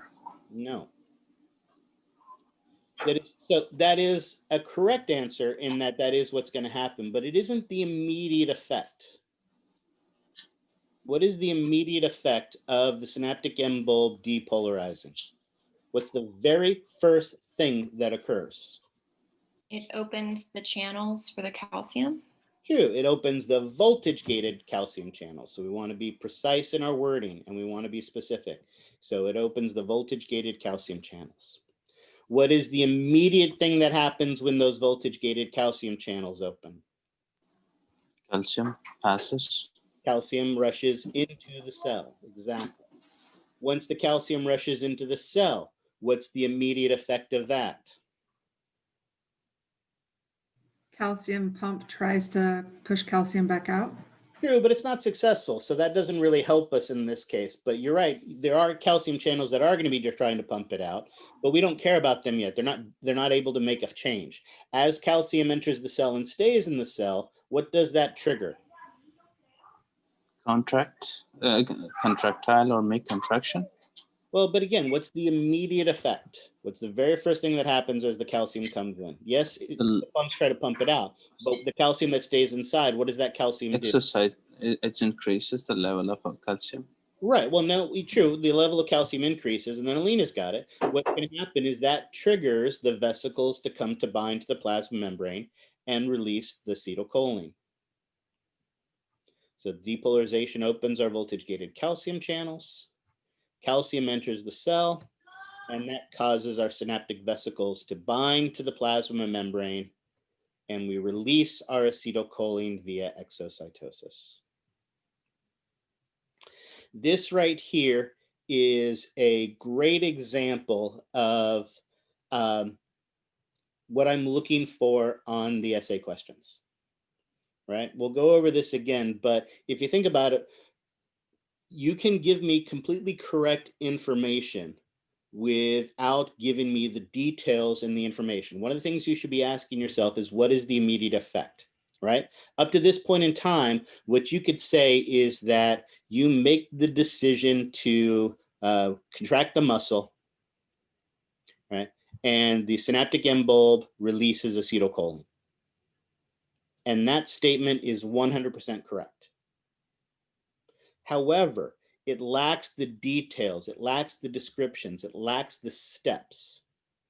It is also equally true to say that I make the decision to contract the muscle and I generate a neural action potential. That neural action potential spreads down the axon to the synaptic end bulb, where it depolarizes the synaptic end bulb to threshold, opening voltage-gated calcium channels. The immediate effect of that is calcium rushes into the cell. The immediate effect of that is that calcium triggers vesicles of acetylcholine to bind to the plasma membrane and release that acetylcholine via exocytosis. Both of those descriptions are 100% correct, but one had all the steps, one had all the details, one had all the specifics, and that's what I'm looking for. I want the steps, I want the details, I want the specifics. Right? I don't want the Cliff Notes version. I want the whole knit and grit step by step. So one of the important things to ask yourself as you're going through this is, what is the immediate effect of that? What is the very next thing that is going to happen? And let's continue that. So we've released our acetylcholine into the synaptic cleft, And what's the very next thing that is going to happen? It diffuses Excellent. across the Synaptic cleft. Excellent. It diffuses across the synaptic cleft. And when it gets there, what does it do?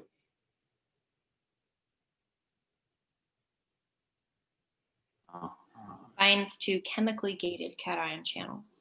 Excellent. It is going to bind to the chemically gated, or remember ligand gated, both are acceptable, chemically gated cation channels. When it binds to those cations, they're going to open, and cations are going to flow. And what two cations do we care about? sodium and potassium. Sodium, potassium. Which way does sodium go? Sodium goes inside. Which way does potassium go? Outside. Outside. But do equal amounts of both move? No. No. So only a little bit of potassium leaves the cell. Remember, as a little bit of potassium is leaving the cell, the effect of that is positive ion leaving the cell makes the cell a little bit more negative. But at the same time, a lot of sodium is coming in. So massive amount of sodium is entering into the cell. Oops, hold on. Let's do this. Let's cheat. Back. So again, a massive amount of sodium is coming into the cell. Oops. And only a little bit of potassium is leaving. So if that's the case, what is the net effect?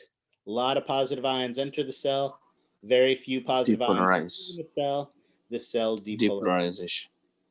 And if it depolarizes the motor end plate enough, and how do we know if it's enough? What's that critical point? Threshold. Exactly. If it reaches threshold, then we are going to generate a muscle action potential. And that muscle action potential will then spread down the sarcolemma. All right. Questions on that?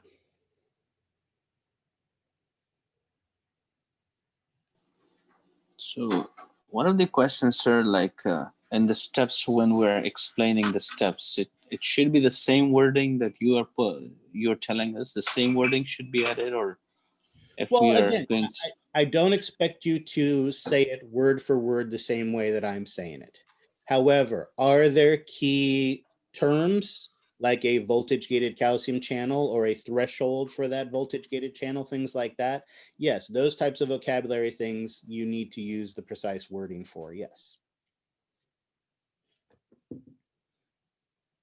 So yeah. I don't quite understand the interaction with the acetylcholine esterase and when acetylcholine's entered into the synaptic cleft. Do we need to know that interaction, or just that they work together to? Well, so great question. So let's go back to the pretty picture for a second. Well, not pretty picture, my picture for a second. Notice, as we talked about how this pump is going to be kicking some of the calcium out. But is it going to be able to compensate for all the calcium coming in? No. It's the same thing here. When we're releasing massive amounts of acetylcholine from the synaptic end bulb, is our enzyme going to be able to gobble some of it up? Sure. But is it going to be able to gobble up all of the stuff that is coming out? No. So we're still going to get more that comes out, which is going to allow it to bind and allow it to produce our muscle action potential. However, once we decide to contract a muscle, do we want that muscle contracted forever? No, eventually we want to relax it. And is this pump and this enzyme going to play an important role in the termination of our communication at the neuromuscular junction? Absolutely. So yeah, so we are going to do that next. Because remember, there's three processes we need to talk about for this. First one is initiation, and that's what we've done here in blue. All right.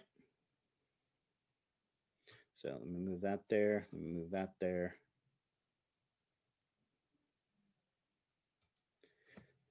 So that is possible essay question 1. More importantly, that is the process of initiating communication at the neuromuscular junction. Any questions on that?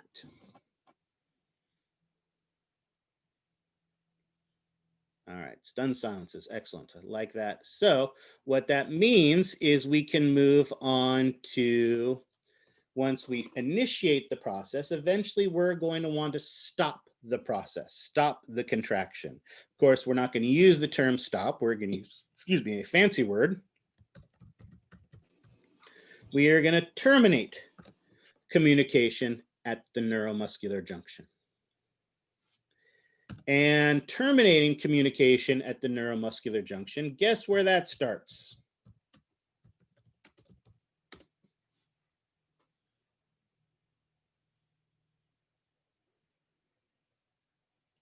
Absolutely. Once again, it starts with the decision. Moving your skeletal muscle is a voluntary act that you consciously control. So when you contract it, when you relax it, these are things that you are consciously deciding to do. So once again, we're going to make that decision on the contralateral side of the brain. And when we decide to terminate communication, we decide to relax the muscle, we stop producing neural action potentials.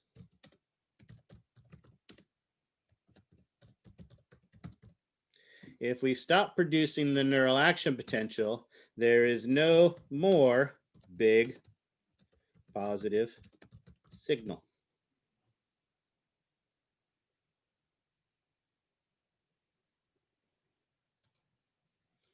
Oops, nope.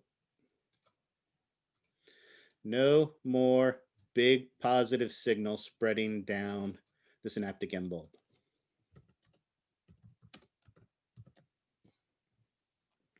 No new action potential. If there's no new action potential, that action potential depolarized the cell, made the cell more positive.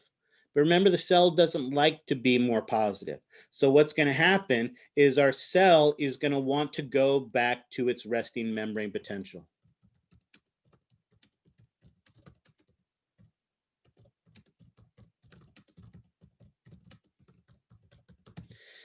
There is a fancy word for this as well. If getting more positive is a depolarization, does anybody know the fancy word for going back to its resting membrane?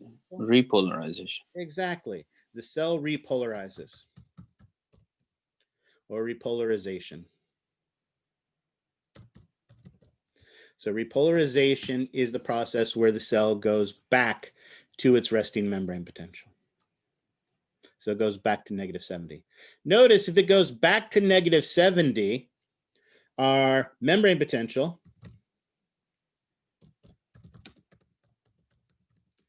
drops below threshold.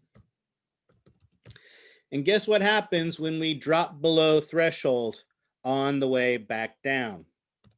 Crossing threshold opened our voltage gated channels. So when we go back down, guess what happens?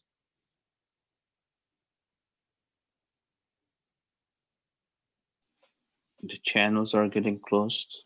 Exactly. The immediate effect is our voltage gated calcium channels close. Bang, bong, bang, bong. So notice now no new calcium into the synaptic end bulb. Now, we still have a problem. Remember, there's still lots of calcium in the synaptic end bulb. If only there was a way for us to get rid of calcium inside of that synaptic end bulb. Does something like that exist? No. Really? If only I had something that was capable of moving calcium out of the synaptic end bulb. There you go, Alina's got it. Those calcium pumps. Remember, they weren't able to do anything before, but now with all the holes plugged, can the pump make a difference now? Absolutely.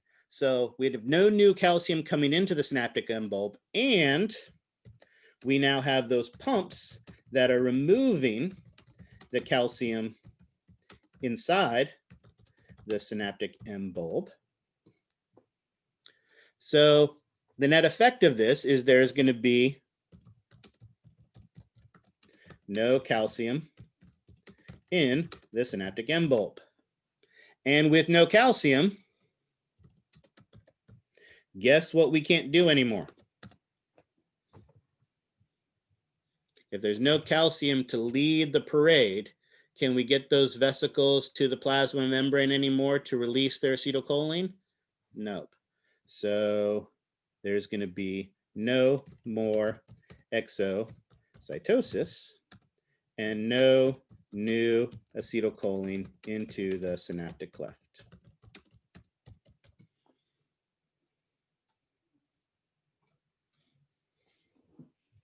And I guess we can cheat and move that out here. Excellent.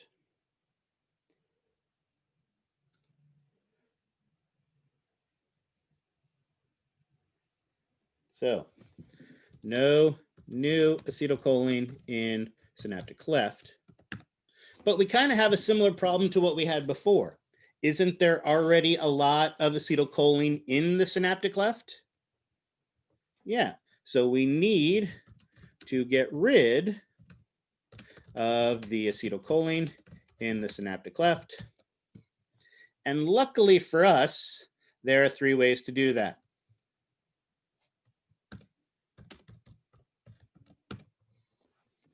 Guess what the most obvious way of getting rid of it is?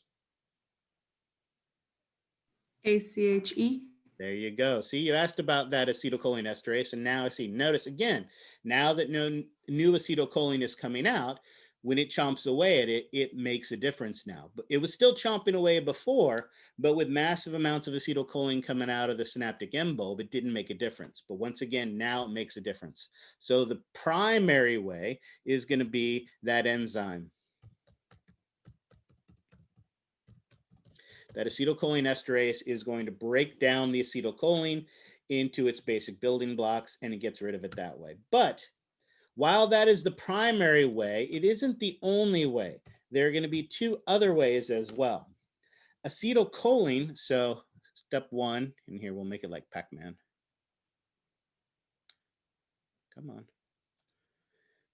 He's gobbling up those little dots, eating those up that way. But acetylcholine is a valuable resource. It's our chemical signal. So one of the things that's going to happen is some of this acetylcholine, we are going to, oh, that's bad. Some of this acetylcholine, we are going to bundle back into a vesicle inside of the cell so that it can be reused again. So what would be that fancy term we would use for bundling something up into a vesicle and bringing it inside the cell?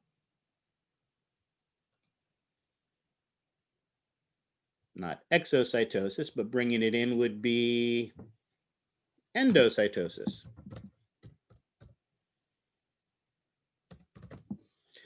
Endocytosis to bring it back in. And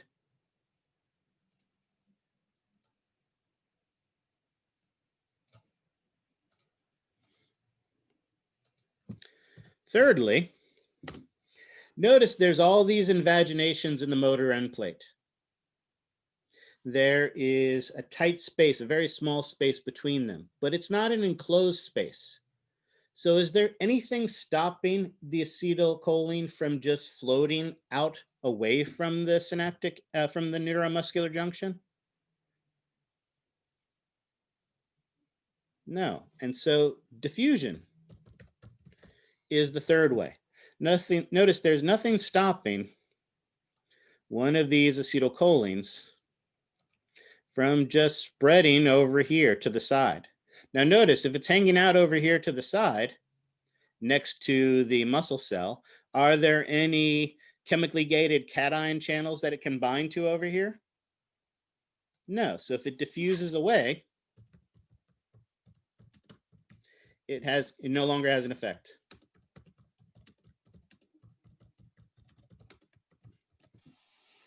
But for diffusion, so we have one thing, like in diffusion, it happens from the high concentration of solute to the low concentration. Exactly.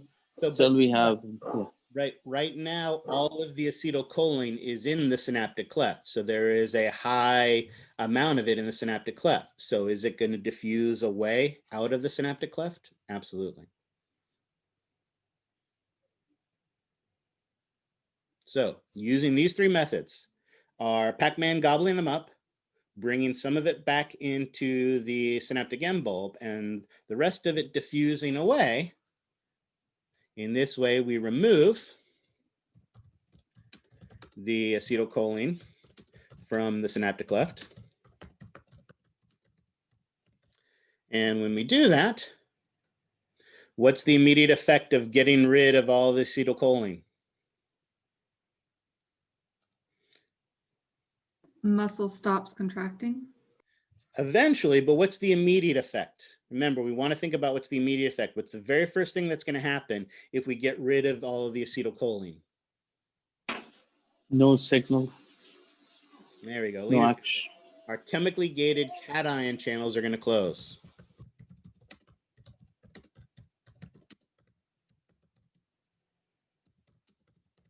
That is the immediate effect. The immediate effect of that channel closing is no new sodium into the motor end plate. Of course, that also means no new potassium out. But was the potassium the one that was having the big effect? No, sodium was the one that caused the big effect. So then what happens is our motor end plate, without a bunch of sodium comes in, returns to its resting membrane potential. What was the fancy word for that again? Repolarization. Right. Excellent. So our motor end plate repolarizes back to the resting membrane potential. Haley, this, for instance, would be where those, if you think about it, those, here, let's do them in, oh, we can use red. That'll be fine. Those sodium potassium ATPases you talked about. Remember, sodium potassium ATPases are going to move 3 sodium out of the cell. And remember, it brings 2 potassium back in.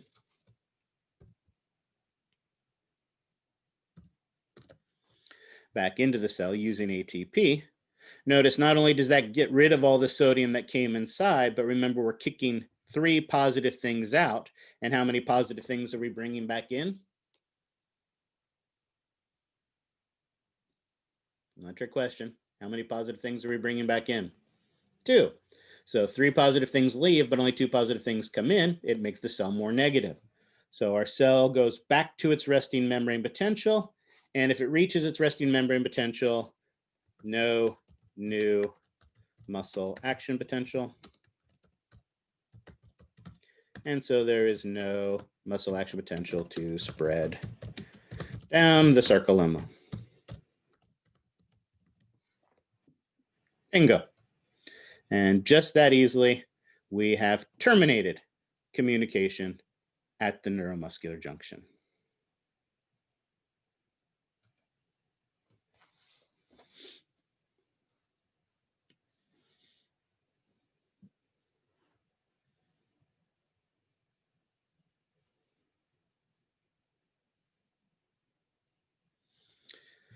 Let's look at it from the textbook. So again, the key to getting the muscle action potential to stop is getting rid of that acetylcholine. First, we have to stop releasing it from the synaptic end bulb. So we make the decision, we stop sending a neural action potential, we repolarize the synaptic end bulb, closing the voltage gated calcium channels, pump the calcium out, and no new acetylcholine is released from the synaptic end bulb. All right. But then we have the three ways of getting rid of our acetylcholine that's already in the synaptic cleft. We get rid of it by just having it diffuse out. Some of it can be endocytosed, but the majority of it is going to be broken down by that enzyme acetylcholine esterase. That stops the sodium from coming in. The muscle cell repolarizes, and the cell stops producing a muscle action potential.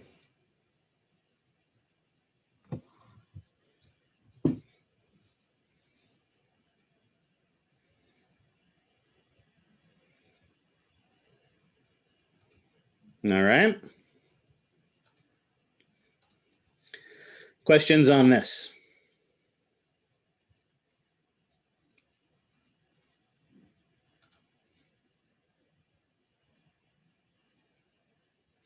All right, we're not quite done. Because remember, the third thing we need to be able to do here that really shows that we understand how this communication at the neuromuscular junction works is to understand what happens to it when we mess it up. How can we modify communication at the neuromuscular junction? In this case, this starts with toxins. Toxins are going to somehow manipulate or modify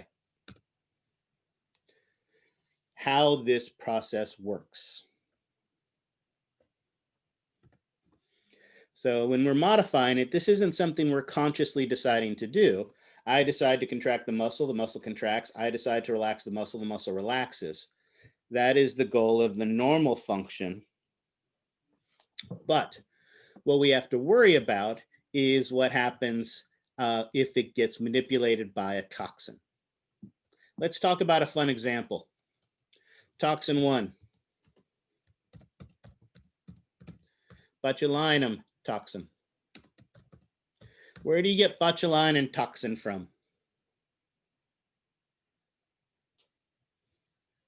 Well, that's where we find it now, but that's not where it originally came from. We'll talk about Botox in a second.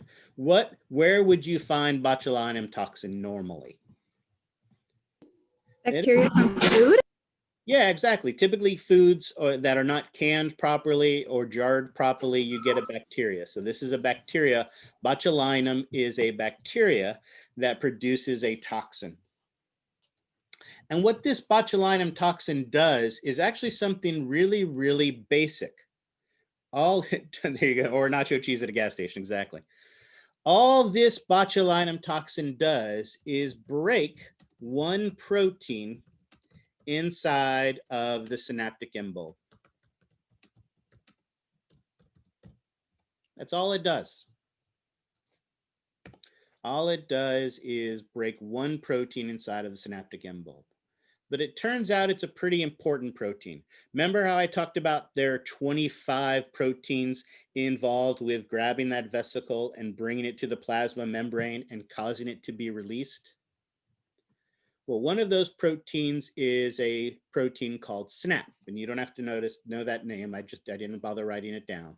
But what it does is it breaks one of those proteins. And when it breaks the protein, what happens is it stops that cascade effect and it stops the exocytosis. The cell can no longer bring vesicles to the plasma membrane to release acetylcholine anymore. So now let's think about what happens. I have a nice big botulinum toxin sandwich. It gets in and breaks these proteins, and I make the decision to contract a muscle. I make that decision. I generate a muscle action potential. That muscle action potential spreads down my axon to the axon terminals, spreads to the synaptic end bulb, depolarizes the synaptic end bulb, opens the voltage-gated calcium channels. Calcium comes rushing into the cell, and then what happens?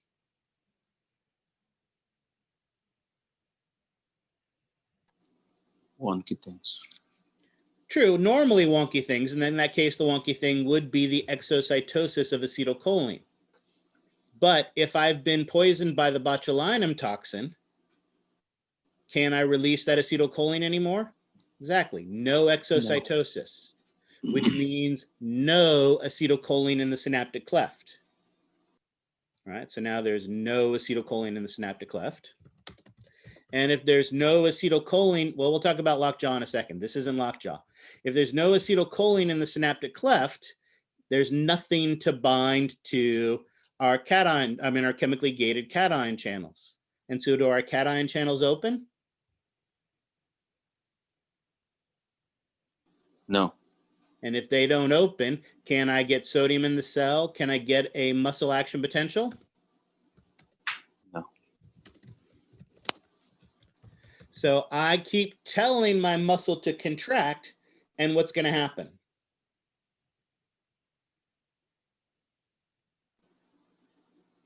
Can anything happen? Problem? Yeah. Am I going to be able to contract the muscle? No. No.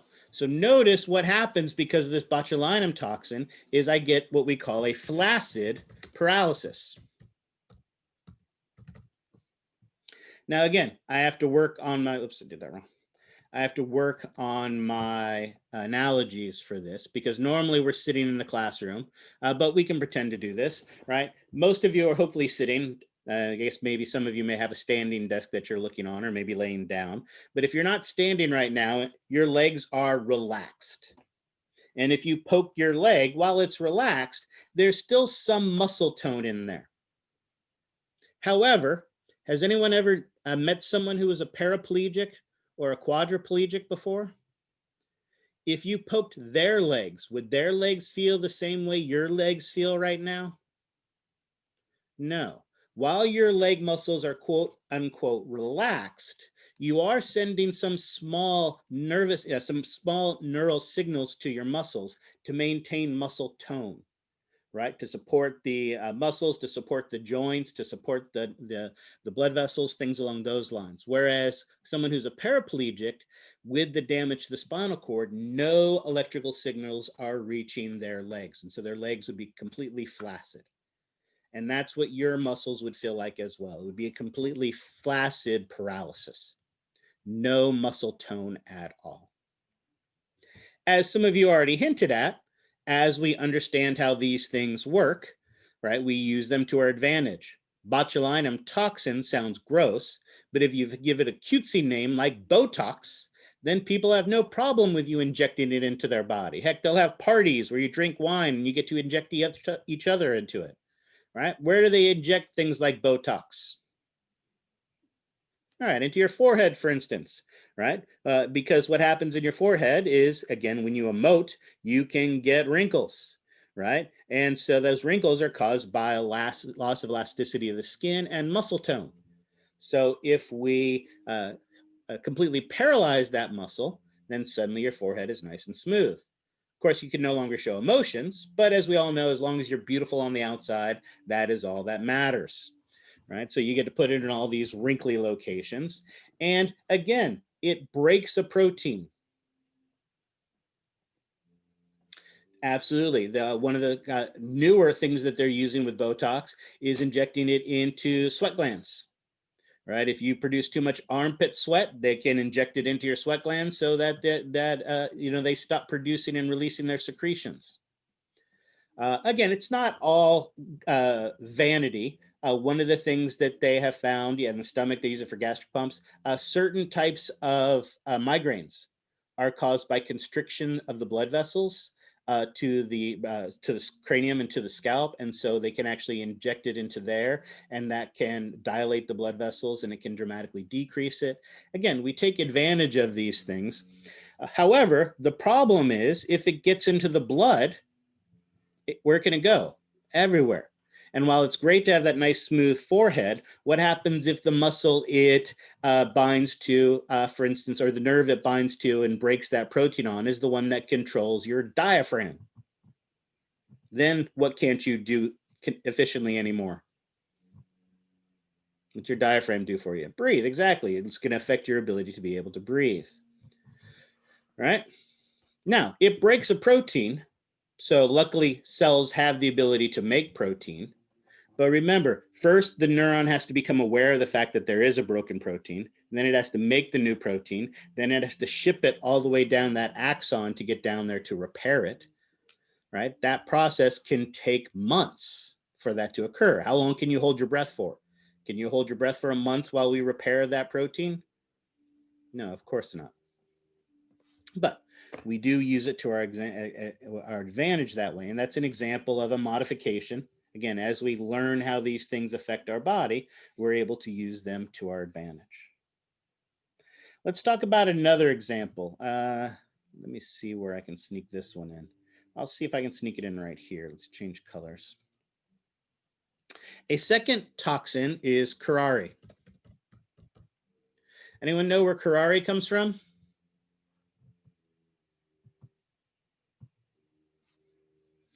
Curare comes from certain types of mushrooms, some poisonous frogs, things along those lines. What curare does is it binds and blocks the chemically gated cation channel.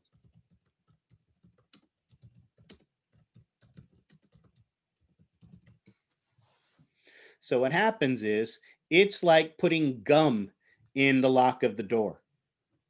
So what happens is our curare is a chemical that binds and blocks these chemically gated cation channels.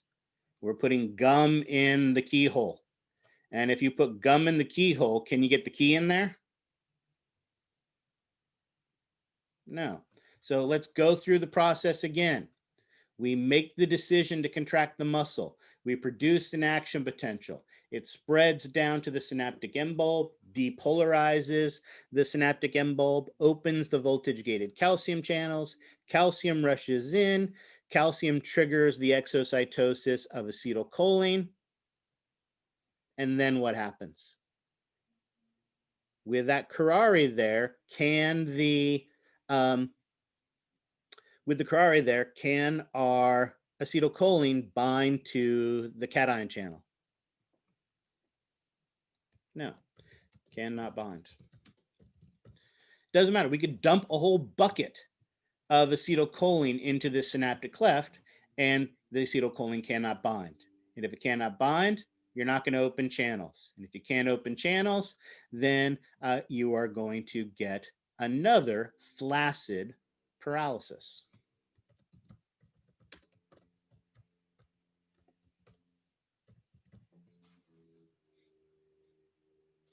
Any good adventure movie worth its salt. At some point, you have the protagonist being chased by the natives, and the natives are using all their blow darts to shoot at them, and all of the protagonists, assistants are getting hit and dropping, paralyzed from that blow dart, but he luckily escapes with the treasure or whatever it is. That toxin commonly used in those types of blow darts are curare. And it paralyzes the muscle, so you can't run anymore. But So again, curare is a temporary thing? yes, and so notice that's one of the cool things about this. Notice, am I actually damaging the muscle cell or the nerve cell with this? No, I'm covering up the holes so that the acetylcholine can't bind, but I'm not actually damaging it. And so once again, as we learned about these types of chemicals, we are using it to our advantage. One of the things that there's been a tremendous increase in recent years is transplant surgeries. We're not just doing hearts and kidneys anymore. We're now doing hands. We're now doing faces. There are face transplants. However, remember, as we just talked about, we know muscles have tone in them. Tiny little contractions. Usually those contractions aren't that big of a deal. But if you're working on a face, trying to connect this delicate skin or connect a blood vessel or connect a nerve, can even a tiny contraction of that muscle really mess things up for you? Yeah. So when they're doing these transplant surgeries, what they'll do is they will bathe the area they're working on in curare, paralyzing all the muscles in that area. That allows them to be able to make the connections they want to connect. And then they just flush out the interstitial fluid. And as they flush out that interstitial fluid, the curare goes away and everything works again, because we didn't actually damage it, we just blocked it. So once again, as we learn how these things function, we're able to use them to our advantage. Now, some of you mentioned earlier, let's talk one more fun example. And that is tetanus. Where does tetanus come from?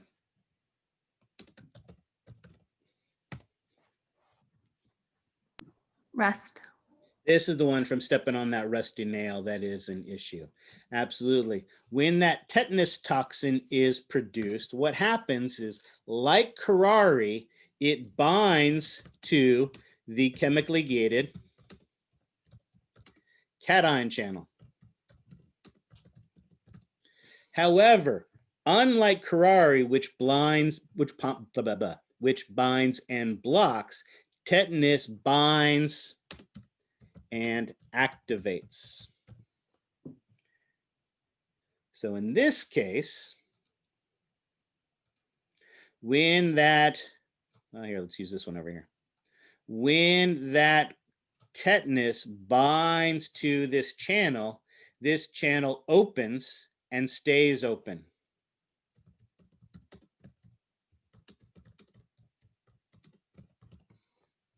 And if this channel opens and stays open, that means sodium is continuously coming in. And if sodium is continuously coming in, we are continuously producing action potentials. And those action potentials are continuously traveling down the muscle cell. And in this case, the muscle cell contracts and it doesn't stop.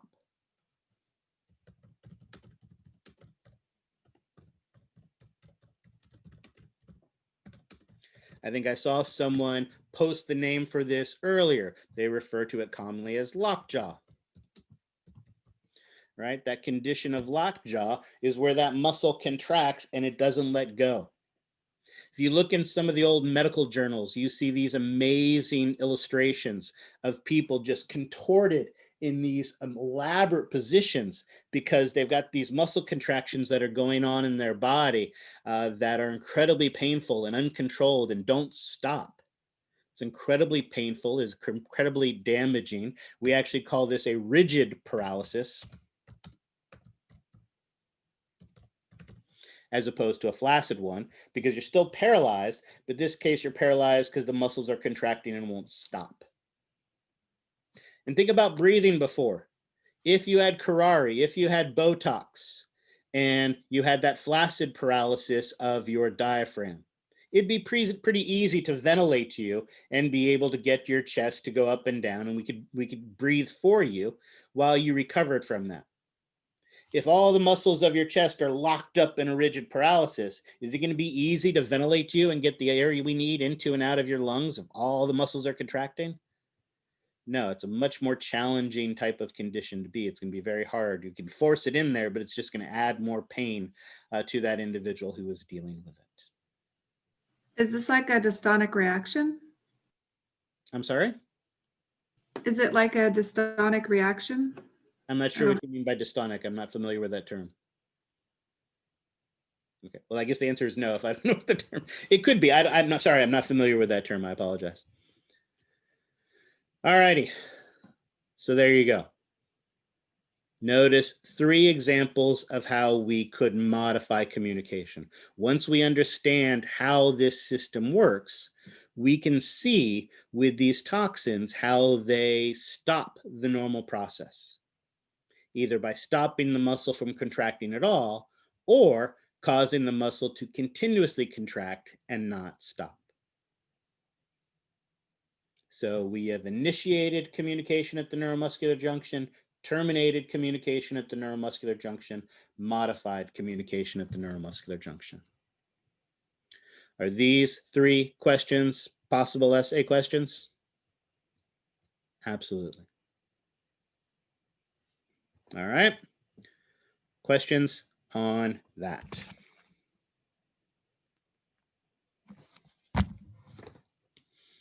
All right. The good news is that's all we have for lecture today. Oh, hold on.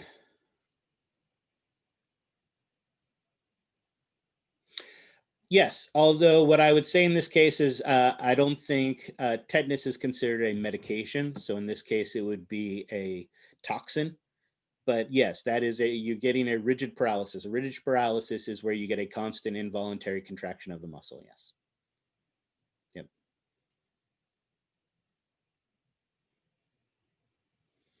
All right. Excellent. Questions on that? All right. Then as I mentioned, 2 things. I've taken these pictures of all the levels, structure, initiation, termination, and modification. I will post them on the modules so that you have those to go through and to help you to understand these. As I talked about, when describing these processes, make sure you go step by step, right? And make sure you give detail. Don't just say that the muscle action potential brings calcium into the cell. That is true, but it doesn't give me all the detail that I'm looking for. A lot of people are not getting full points on their essay questions because they're not giving me all of the details. The muscle action potential, pardon me, the neural action potential brings calcium into the synaptic end bulb is a 100% correct statement. But it is more accurate, more precise, more specific to say that the neural action potential depolarizes the synaptic end bulb, which opens voltage-gated calcium channels, not just a channel, but the voltage-gated calcium channels that allows calcium into the cell, and that calcium triggers the exocytosis of acetylcholine. All right, both describe the exact same thing, but one has more detail, one has more specificity. And that's what I'm looking for on these exams. I'm looking for details. I'm looking for specificity. All right. Questions on that?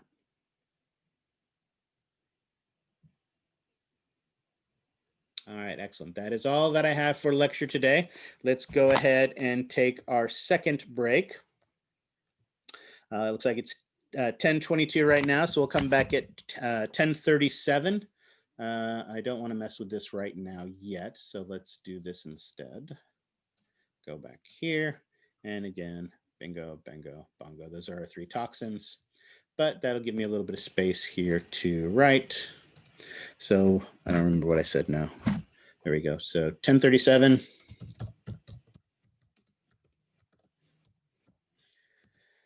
I will start the recording at that point. And remember, at this point, I want you to have your handouts, I want you to have your bone pictures, your origin. Excuse me, sir, which handouts you're talking about? I asked you this question at the beginning of the class today. I couldn't find the handouts. What, the muscle handouts? What? Well, so what I want you to have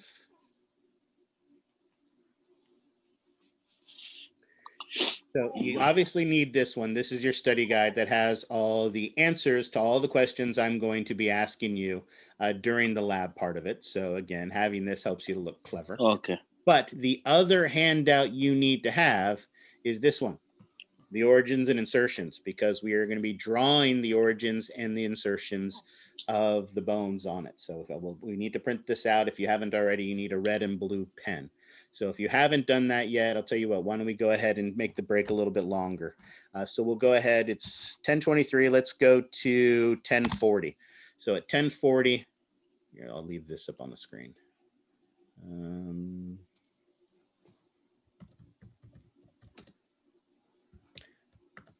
So you make sure you have this handout as well as the other handout. And again, have a red and blue pen, pencil, crayon, whatever it is that you want. Probably not a crayon so much because you're going to want to have a fine point to it, but red pen or pencil to fill these out, and we will do and go through this stuff together. All right.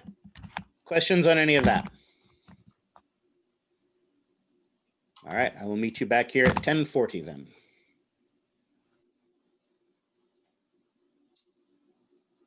Forgot to read. So again, when a muscle contracts across a joint, the two bones don't come and meet in the middle. Typically what happens is one stays stationary and the other moves, right? These are those angular joints that we talked about. So when this muscle contracted, this bone would come up so that it was now standing in this position, right? And the angle had decreased. And if the angle decreased, what kind of action would that be considered? A flex, right? It's a flex, right? Flex, we just flexed that joint. Absolutely. All right. So you are correct. Typically, when we have this type of a motion, our origins are the fixed ends that do not move, and the insertions are the attachment that does move. There are also some general rules for origins. Origins tend to be more proximal, closer to the core of the body, or on the core of the body, they tend to be closer to the midline. Now, of course, remember the key word that we see right here is indeed typically, because again, there's going to be some exceptions when you have 600 named muscles on the body. Origins tend to be broader, whereas insertions tend to be a more narrow attachment point. But there's one other key to origins. Origins, when a muscle has multiple heads, it typically has multiple origins. So some muscles, and we'll cheat, like the one on your forearm, I mean your upper arm, we have a big superficial muscle on our upper arm. What is that muscle called again? Biceps. Biceps brachii. It is called the bicep because bi, of course, means two, and seps refers to head. Basically, what happens is it has two heads or two bellies that come together into a single insertion. So when that happens, we have two bellies. Each of those bellies has its own origin. Origin 1 and origin 2. However, the two bellies come together into just a single insertion.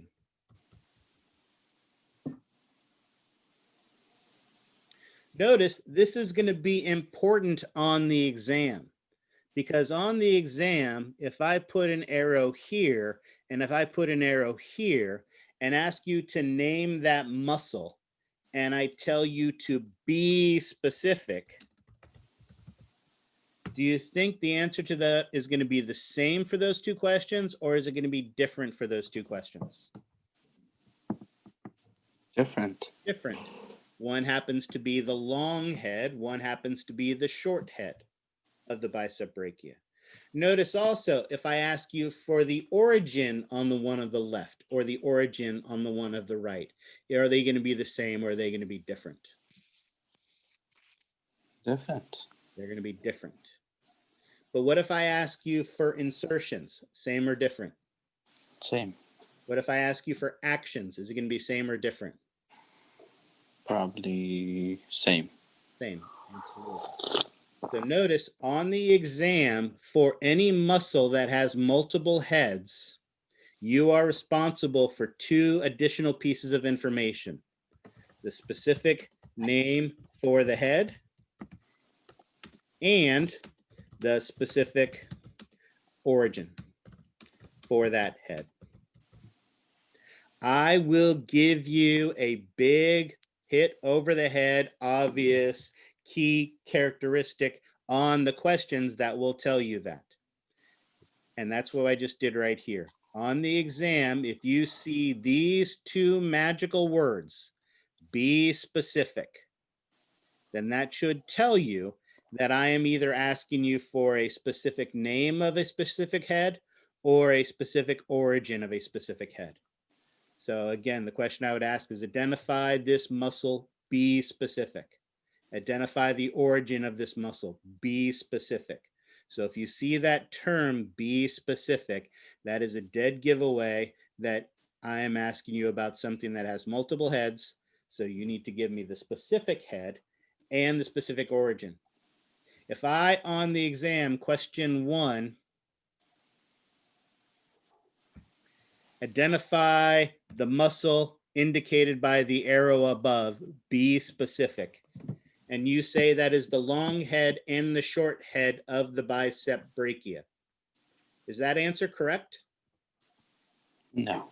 No, it's only one of those two things. If I ask you for the origin of that muscle and you say the origin of the short head of the bicep brachia is the coracoid process of the scapula, and the origin of the long head of the bicep brachia is from the supraglenoid tubercle of the scapula, well, every single thing you said is correct. Did you actually answer my question? Yes, what do you want?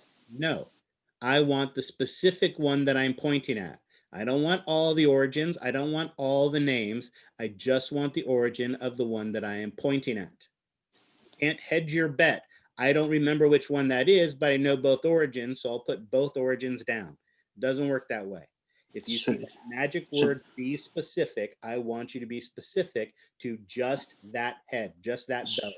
So it means you are going to ask, specify like long head, the origin of long head, or no, just Yes, the but Irish? I'm not going to How say we gonna- long head. I'm going to point at it like this on the exam and say, give me the origin of that, be specific. So you need to know it's the long head, and then you need to be able to, well, you have to figure out it's the long head, and then you need to be able to give me the origin of that long head. So how are we going to figure out it's long head, sir? Because you're going to look at it on the model and or the chart or the picture, and you're going to know which is which. It's exactly what we're going to do as we go through the muscles. We're going to do this all together. I'm not just sticking you out there on your own. I'm just warning you about what to be aware of as we move forward. Okay? I promise you we'll go through everything on that list that you have in front of you together. I'll feed you, baby bird. We'll get there. Okay? All right. Questions on this? So like I said, we'll go through this. We'll make sense of all of it. All right. But before we can do that, there's one other important piece of information. I did the muscle groups, did that. This is what I wanted. Remember when we were learning our bone features, you had two ways you could go about it. One way is you could just kind of brute force learn all the names, but notice if you also learned what the terms meant, that a fossa was an indentation, that a foramen was a hole, that a tuberosity was a rough attachment point, and those kinds of things, there was some help in that. And there's some help in the names of muscles as well. There are basically three ways most muscles get their name. What are the three factors, primary factors, that determine how a muscle get their name?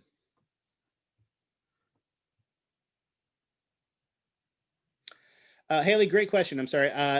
I don't know if these are on them because I'm just doing the vocabulary stuff. What we're going to go over next is mostly looking at pictures. So these are pictures from your textbook. So I just have this as a beginning, just kind of a part of this. Some of this information, or at least the pictures I'm about to show you, are in your textbook. I don't know if these are, because this is lab normally, so I don't usually have the lab slides on there. So really what we're just doing is vocabulary here. Thank you for asking. I apologize for that. But most of the pictures that I'm going to be using are pictures from your textbook or pictures of charts or things along those lines. But remember, don't just memorize the pictures in your textbook. Will the pictures on your textbook be on the exam? Absolutely, I guarantee it. But will I use pictures of charts and models and all sorts of things like that? Absolutely as well. So make sure you're using the resources, so again, as we talked about your practice anatomy lab, that website, it's a great website.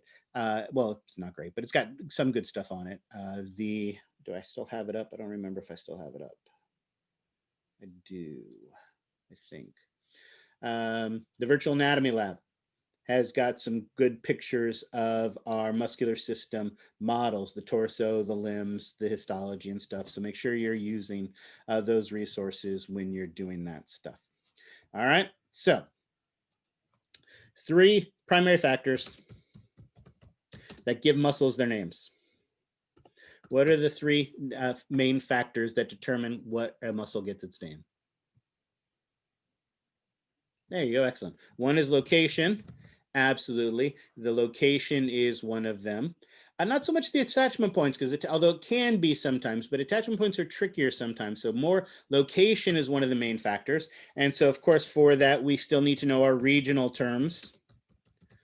After all, the bicep brachia is in the brachial region of our body. The other one that you guys haven't listed, you've got some good ones there, is the function of the muscle. Guess what a flexor muscle does? Flexes. Guess what an abductor muscle does? Abducts. There you go. Exactly. So often a muscle will get its name based on its location, based on its function. And again, we know those action terms. So that's the vocabulary we have learned as well. So the third main factor, and it kind of was those 2 that you put together, is the shape of the muscle. The shape of the muscle is the other primary way that muscles get their names. So let's talk a little bit about how muscles are shaped, because the other important thing about a shape, the shape of the muscle determines its actions. And so knowing its shape will also help us to understand what that muscle does. As your book shows you, remember we talked about how in a fascicle, we have a fascicle, all the muscle cells inside of that fascicle are going to be parallel with each other. So let's say, for instance, I have a fascicle with 3 muscle cells in it. If muscle cell A, muscle cell B, and muscle cell C all contract, is this fascicle going to do the same thing, or is it going to do something different?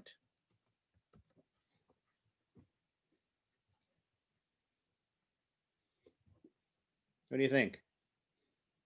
If I contract just Same. muscle cell A, yeah, same. In all these cases, the fascicle is going to get shorter, right? So notice all of the muscle cells in a fascicle all give that fascicle the same effect. It's all going to get shorter. So in a muscle, all the muscle cells inside of a fascicle are parallel. However, all the fascicles might not be. You may have fascicles that are parallel, but you may also have fascicles that are going to be angled to each other. And notice if you have 2 fascicles at different orientations, if I contract fascicle A, right, everything gets shorter this way. Notice if I contract fascicle B, it moves up this way. So while the muscle cells are always parallel, the fascicles are not. So it is how the fascicles are arranged that determine the shape of the muscle and what the muscle does. And here we see this picture from your textbook that shows that there are 4 main shapes to our muscles. All right. Most of the muscles in our body are parallel in shape. How do you think the fascicles are arranged in a parallel muscle?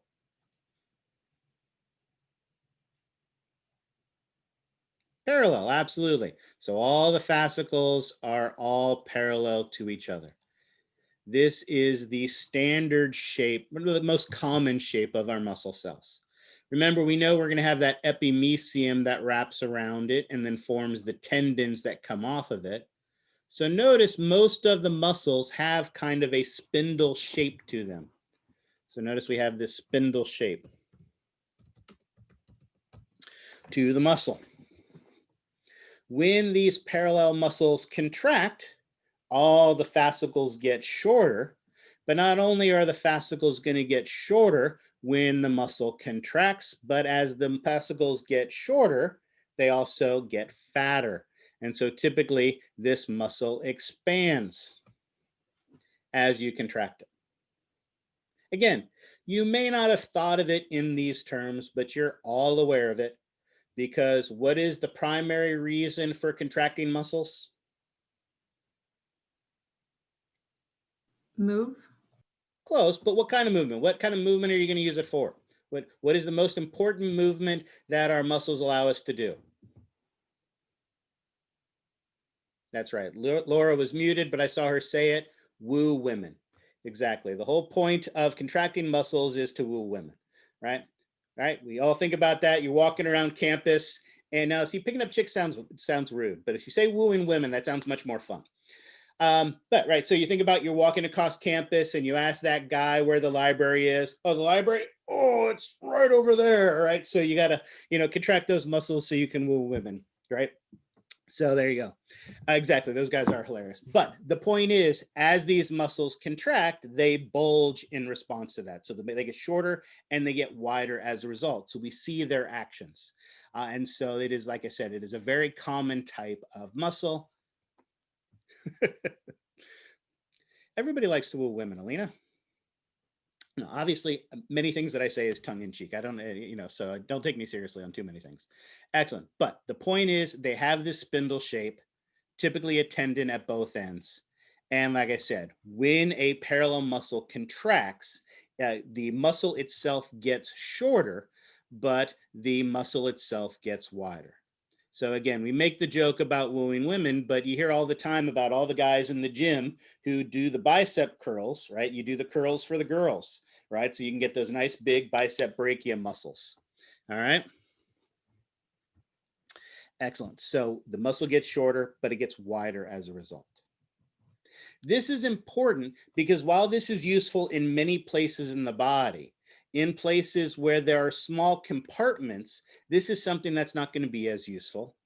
And the other problem with this, as we see, is because all the muscle cells are all parallel, all the fascicles are parallel, it can only move the arm in one direction.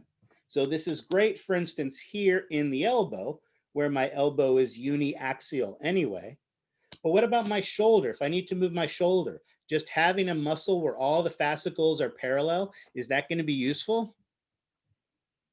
No, we need a muscle that is much broader and wider in its arrangement. And so the second shape is what is called a convergent muscle. Notice this convergent muscle has fascicles that are arranged in a fan-like formation. So this fascicle is that way, and these here going this way, and these here going this way. So notice we have this big, broad base that typically comes into a single attachment point. These cover large surfaces of the body, like the pectoralis major is a great example of this. And anybody who's ever done workout for the for the pectoralis major, when you're doing that bench press, if you truly want to work the entire muscle, do you always do this on a flat parallel bench, just pushing straight up? No, sometimes you want to be inclined, so you're pushing upward. Sometimes you want to be declined, so you're pushing downward. Because by changing the angle of those contractions, you work out the entire muscle. Because if I contract the fascicles down here, it brings the arm more down. This one brings it up. This brings it straight across. By having a big, broad, fan-like orientation to these muscles, what we're able to do is get much more flexibility in the movement that this muscle allows.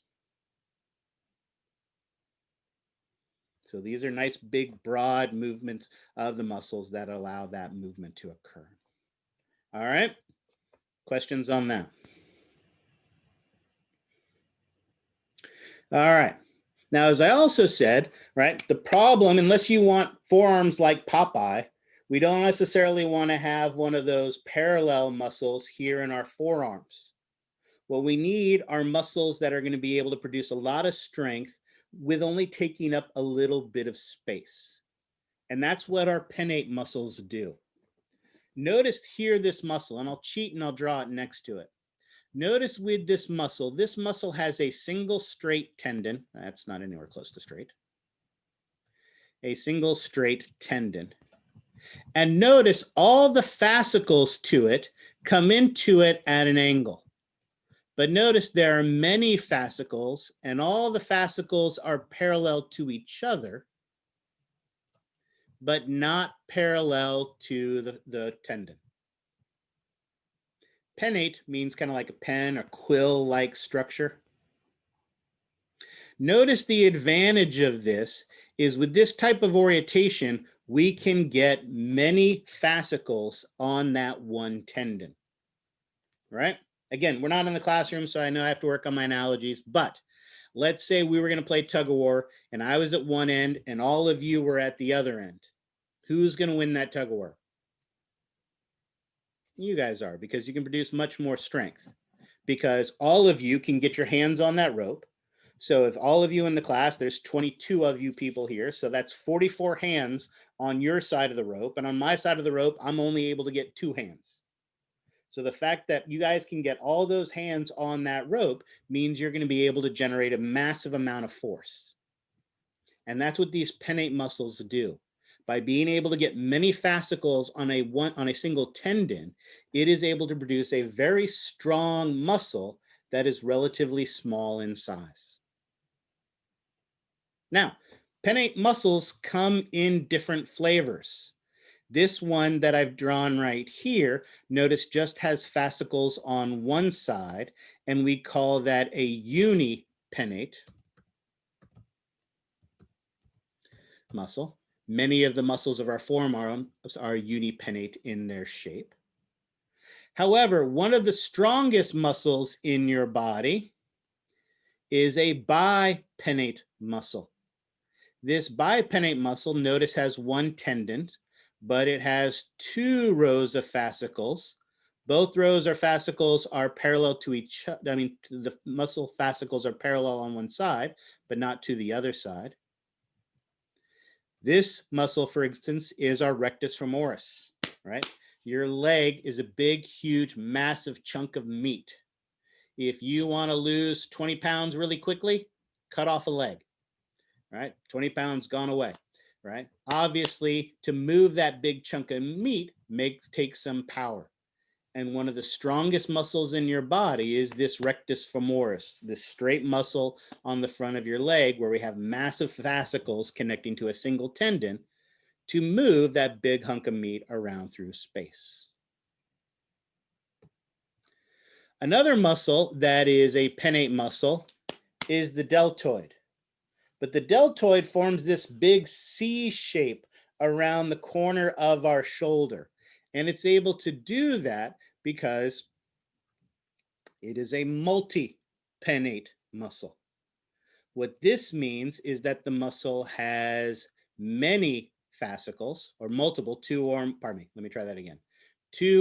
more tendons on it.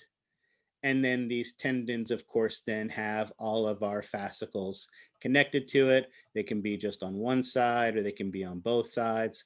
Notice again, in this fashion, we're able to get a lot of fascicles, a lot of muscle cells on just a few tendons, but it also gives us a lot wider range of motion. So that our deltoid, not only can we bring our arm up, but we can bring it forward, we can bring it back, we have more flexibility of movement.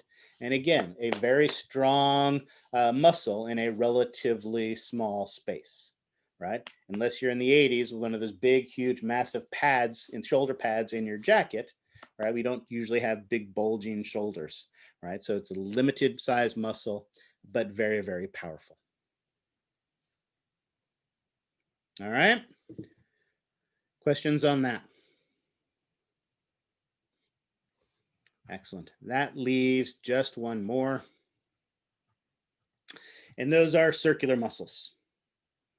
Guess how the fascicles are arranged in a circular muscle?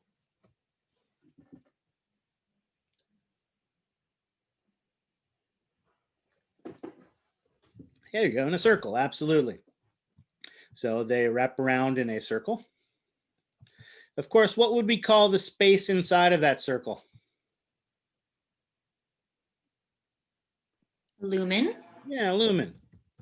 And as we know, when a circular muscle contracts, what happens to the size of the lumen?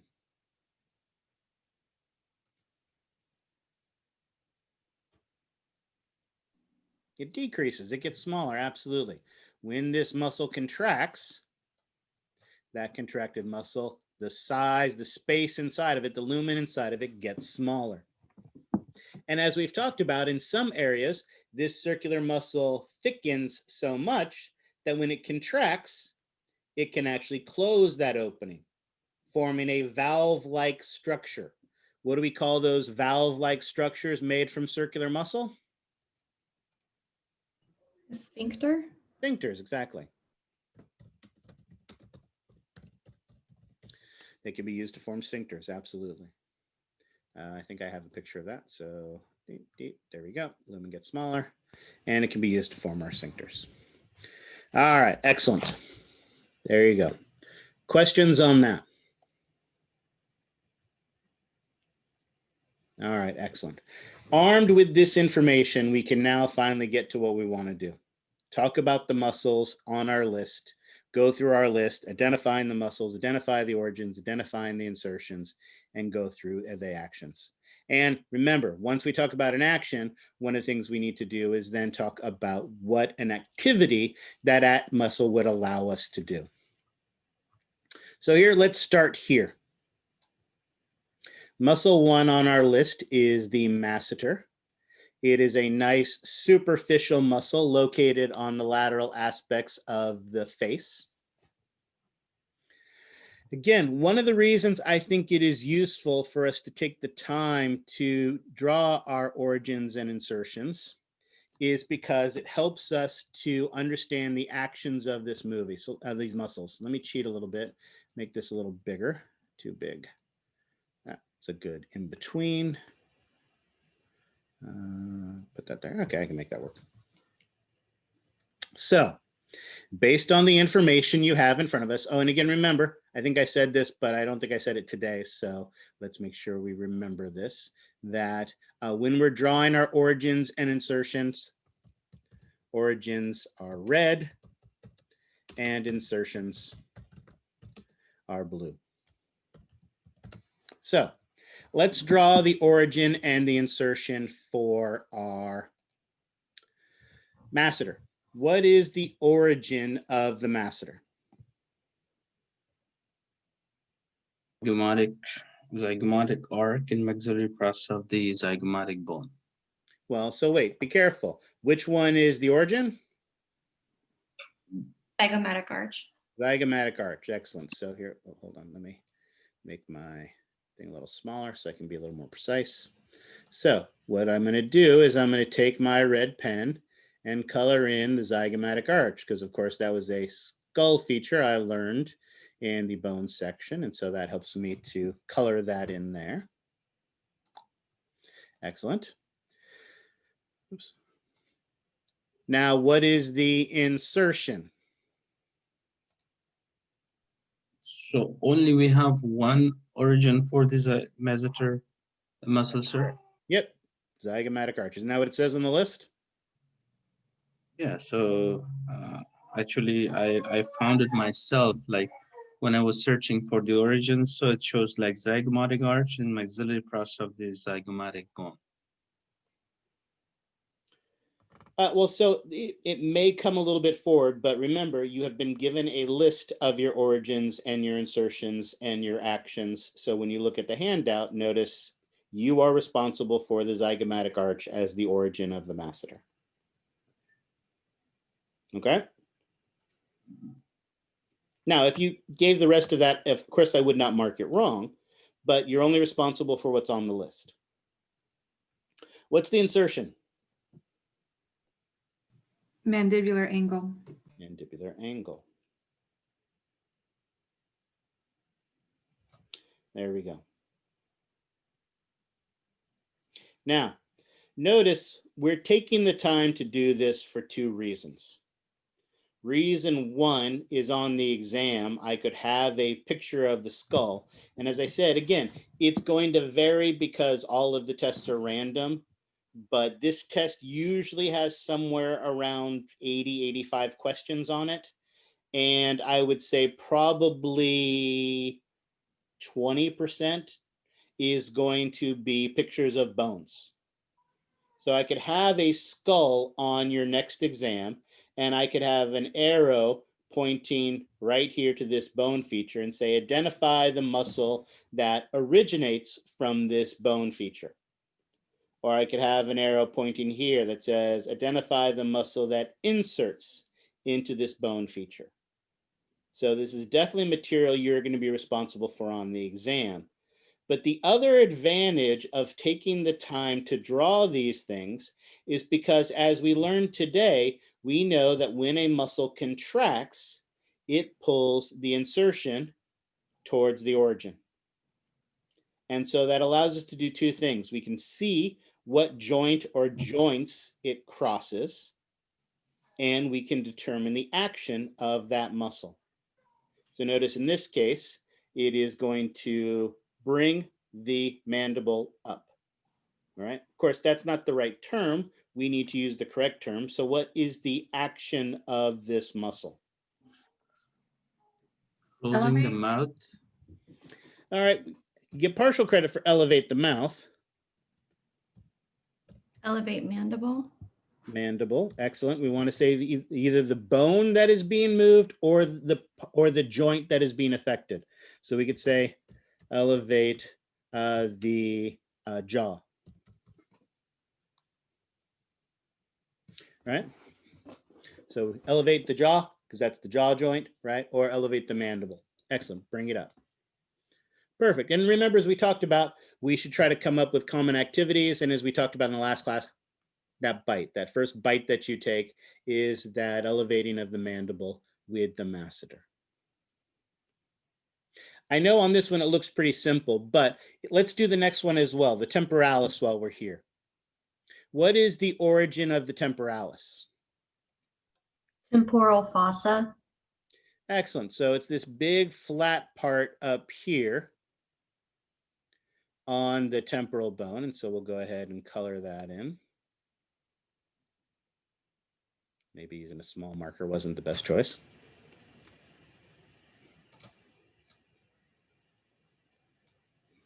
All righty, excellent. And what is the insertion?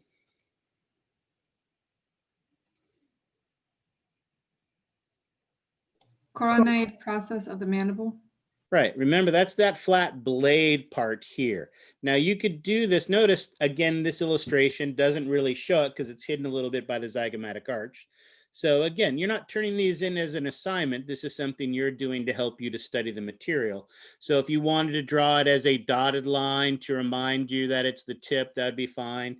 If you want to just color the part that you can see, that would be fine. Again, there's no wrong answer for this. Do it however it makes sense to you.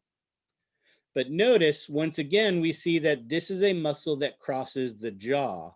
But notice this time, when it contracts, it's going to pull the insertion towards the origin. And that's not going to be straight up. So notice, while the masseter has one action, how many actions does the temporalis have? 2. 2. What are they? Elevate and retract the mandible. Elevate the jaw and retract the jaw, right? Bring the jaw up, bring the jaw back, right? Anyone started looking at and thinking about some of the common activities? What would you use this action for? Where you bring up and bring back the jaw? When's a common time when you would do that? Grinding your teeth. Sure, grinding your teeth. Chewing is obviously, sometimes during talking, right? When you're shocked. Shocked is a good example of that. Or again, one of the things that has colored my life is being an older sibling. So anytime your younger sibling says something stupid, you have to, of course, mock them. And how do you mock them? You make that durr face, right? That durr face. When you're doing that durr face, right? You're elevating the mandible. You are retracting it, bringing it back so that you can make that durr face and make fun of them. So that temporalis allows you to do that. So notice taking the time to draw the origins and the insertions is going to help us to identify those on the exam, because I guarantee there are going to be bones on the exam, and also helps us to see what joints are crossed and what the possible actions could be. All right, so let's go back So again, here's that masseter. We see it here from the zygomatic arch down to the mandibular angler. Here's that big temporalis muscle, and it goes down as we saw. We've not obviously seen the conoid tubercle of the masseter, but we know a mandible, but we know it's there. All righty. So everybody get how the game's played? Excellent. Let's do our third. The third is the sternocleidomastoid.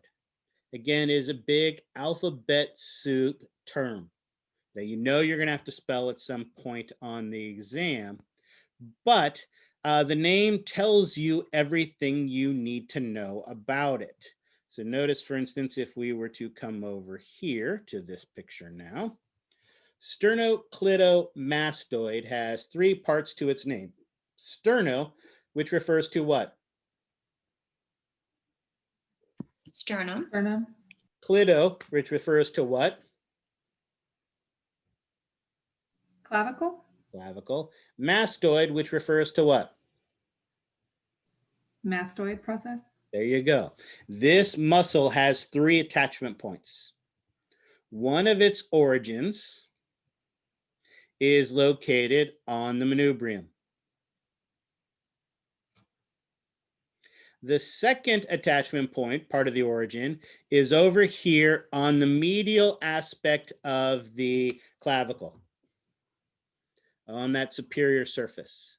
Notice this is not a continuous. This doesn't go all the way across. The picture in your textbook actually does a really nice job of showing it. Notice we don't see it in this picture, but we do see it in this one. So notice here in this picture, we can see it's attaching to the manubrium right here, and it is attaching to the clavicle right there. Two distinct origins. And notice the other nice thing it shows us is that insertion onto the bump behind the ear, right? That big bump behind our ear is that is that mastoid process. Now, notice if we look at our pretty picture, again, I can draw my origins because I can see the sternum, I can see the clavicle. Notice I don't really see the mastoid process. I know it's back there. So again, no wrong answer. Do it however you want. If you want to artificially draw that bump of the mastoid process there and then put your insertion on it, that would be fine. If you just want to draw it on the edge and write it, again, there's no right answer. The point of this is to help you to be able to identify it. Heck, if you wanted to point an arrow and go, look, here it is right here. This right here on the side is the insertion for the sternocleidomastoid. Again, these are your handouts for you to study this material. There's no wrong answer. But what we can see is that, as we know, when we contract a muscle, the insertion is pulled towards the origin. So when this muscle contracts, it's going to pull the head down. Now, remember, we have 600 named muscles on the body, but our muscles are paired. So I have a sternocleidomastoid here, and I have a sternocleidomastoid here. So when I contract both of them at the same time, it brings my head down. In fact, the sternocleidomastoid is actually called the prayer muscle because it's the one that brings the head down in prayer. All right? Questions on that?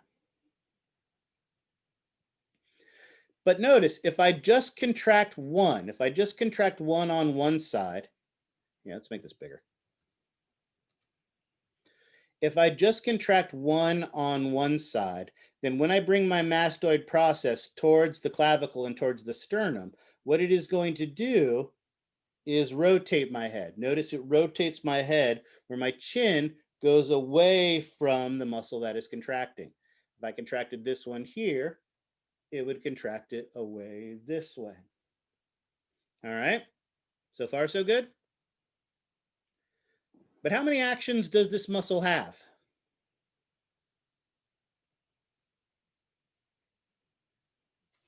3. If you look at your list, it has 3. Because remember, when a muscle contracts, it pulls the insertion towards the origin, except when it doesn't. There are some muscles that we can actually, by using other muscles to assist them, we can actually switch what's the origin and what's the insertion. And this is one of those examples. By using other muscles, I can hold my head in place so that when I contract, rather than my head coming down, my ribs come up. So again, this is always going to be the insertion. These are always going to be the origin, but sometimes we're able to switch their functions by using other muscles. And so notice there are 3 actions for this muscle. Flex the head, rotate the head, elevate the sternum. Now, we're not in the classroom, so it's harder to do this, but the thing that you guys are doing as a homework assignment where you have to come up with common activities for these things is usually a group activity I give you guys where you have to come up with these things and demonstrate them in the classroom.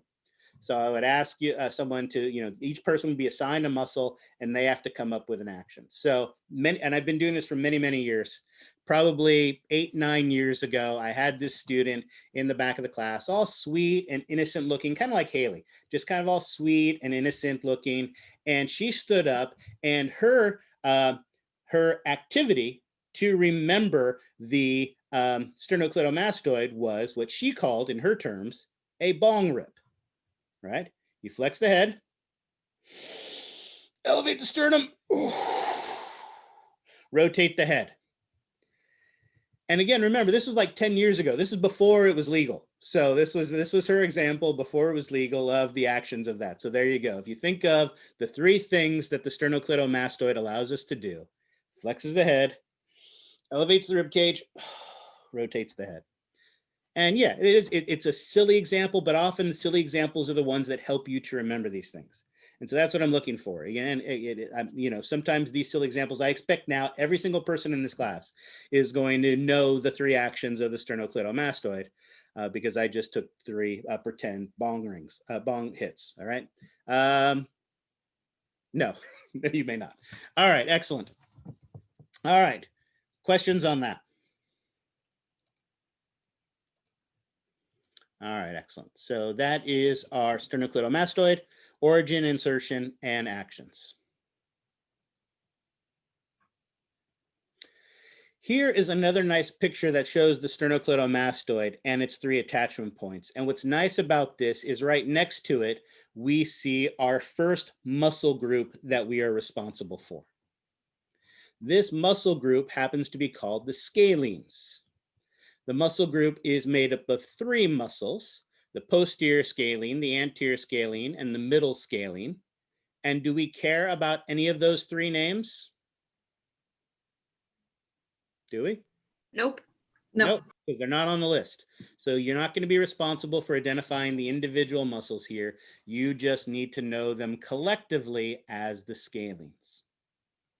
So all you need to know is scalenes. You don't have to worry about knowing the individual names of the individual muscles. However, we do need to be able to identify their origins and insertions, right? What is the origin of the scalenes? Here, let's switch back to our drawing now. I think the scalene is on that one. Perfect, excellent. What is the origin of the scalene? Cervical 2 through 7. All right. So again, cervical. What part of the bones?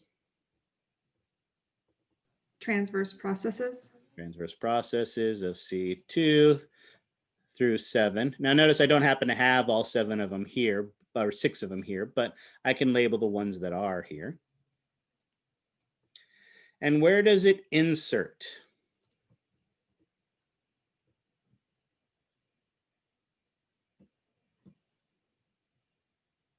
Again, these lists should be right in front of you. All you have to do is read them off. These should be easy questions, folks. I would like a little bit more class participation. I know these. It doesn't do me any good to go through them. The point of doing this is for you guys. So when you have the actual answers in front of you, it should be pretty easy to speak up and say them.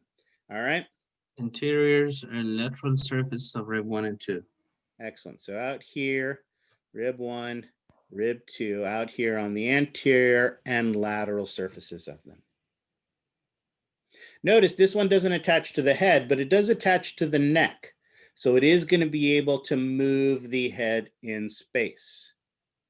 Now, notice origins come to insertions. So when we contract this muscle, the ribs are going to come up. Notice every time I bring my ribs up, I'm inhaling. These are one of the examples of this in the sternocleidomastoid of accessory respiratory muscles.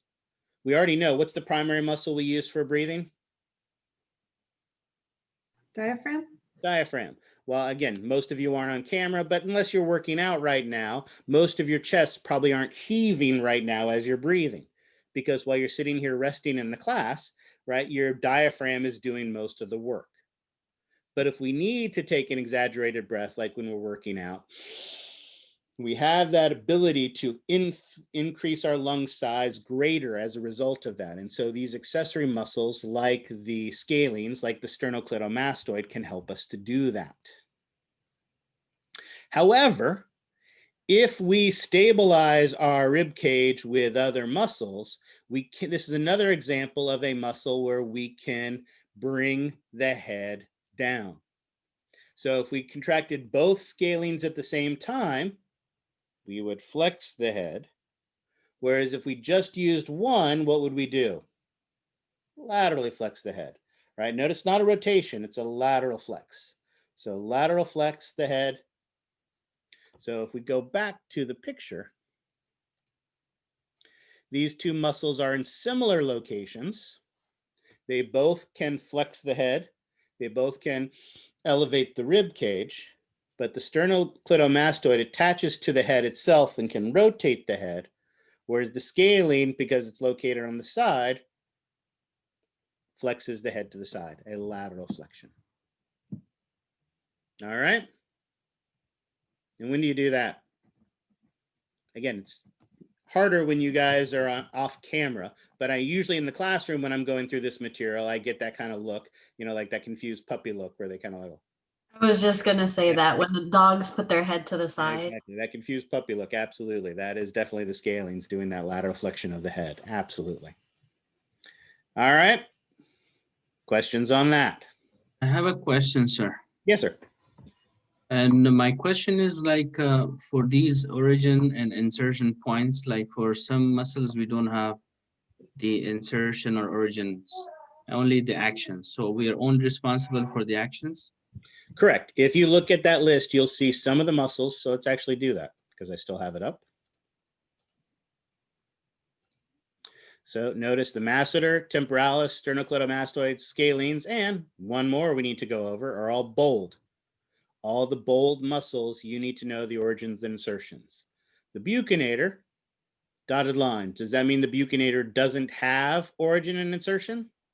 No. No, it just means you don't have to know what it is. So any of these with the dotted lines that are not bold, you just need to know their actions. You need to obviously be able to find it on the body, but you don't need to know its origin and its insertion. Okay? Thank you. Yep. And I think we get to go back over here for the zygomaticus. Perfect.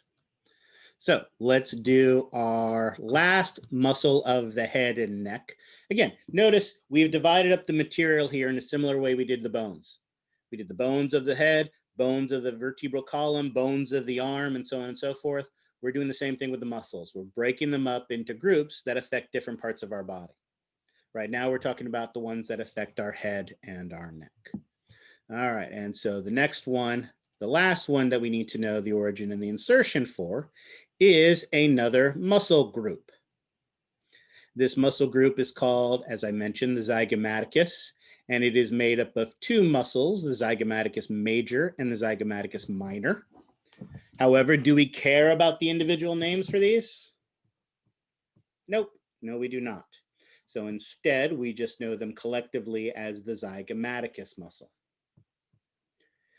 Zygomaticus muscle, what is its origin? The zygomatic bone. Excellent. So notice not quite out to the zygomatic arch. It's more that apple of your cheek where the zygomatic bone sticks out there. And where does it insert?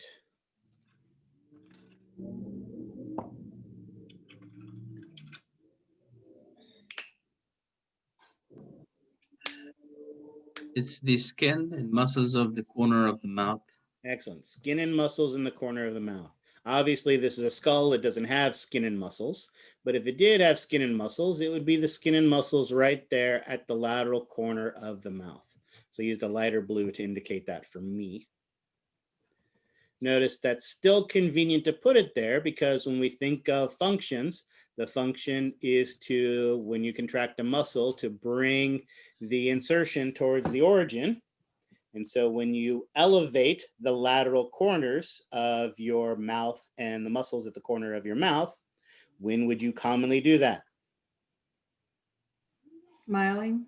Smiling, there you go, absolutely, right? Bringing up the corners of the cheeks for that smile. So we elevate the lateral aspects of the mouth for that smile. And there you go. Just that simply, we have done all the origins insertions that you are responsible for the head and neck. Notice we're not done with all the muscles. We do have some more muscles to talk about. So let's identify those and go through their actions and where and when we would use those. Starting first with a deeper muscle, although I like this picture first. I don't think I have it for the other one, but let me show you here. What can I use for this? Let's go big. So we'll do that and we'll try green. So notice here is the zygomaticus going forward to the corner of the lip. Notice here is the masseter coming back to the corner of the chin. Notice these two muscles start in similar locations, and so they form this kind of V shape. Notice if you peek deep to these muscles, in between them right there is a deep muscle called the buccinator. Finding these two muscles is going to help you to find that buccinator. Notice if we go to, nope, that one here, and look, I'm guessing it's going to be under torso. So notice again, zygomaticus, masseter. So this muscle right in between is that buccinator. And I think there's another head chart. I mean, a head picture. No, another head picture. Okay, well, there are other pictures that show it as well, but it's that deep muscle on the model that we can see right there in between those two muscles. If we cheat, we can peel away some of those muscles, and now we can see it even more clearly. Again, we have our masseter coming down this way, zygomaticus coming this way, and right in between that deep muscle in the cheek region, it actually pretty much forms the walls of your cheeks for your oral cavity, which is where it gets its name. What is this region of the body called again? Buccal region. So in there we have the buccinator.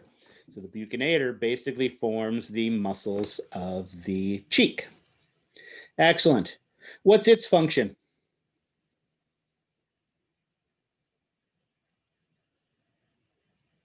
Press cheeks against teeth and lips. Yeah, when would you use something like that?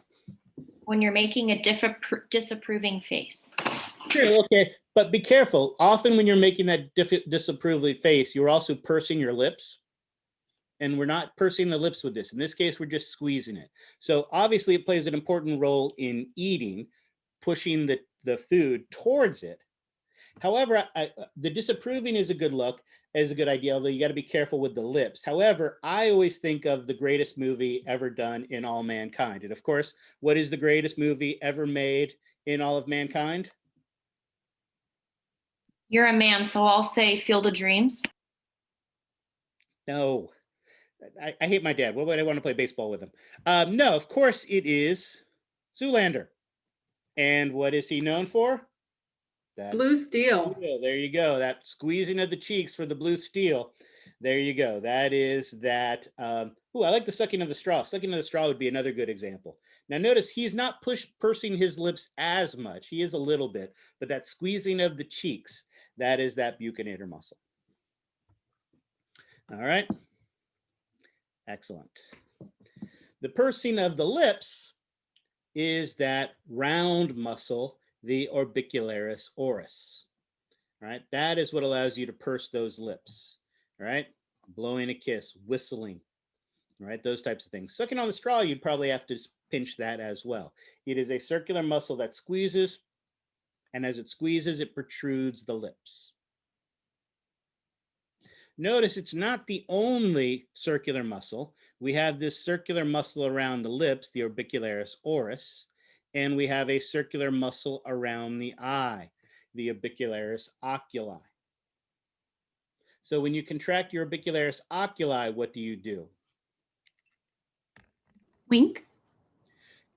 True, but you want to make sure it's an exaggerated wink. Notice we're talking wink and not a blink. If you're blinking, right, when you blink, you're just closing your eyelids. That closing your eyelids isn't what we're talking about. We're talking about that exaggerated squeezing of the eye close, right? Like when you're giving that exaggerated wink, or when dust is coming in and you're squeezing your eyes away from that. This is a circular protective muscle that is squeezing the eye. So it's not moving the eyelid up and down. It is that squeezing them.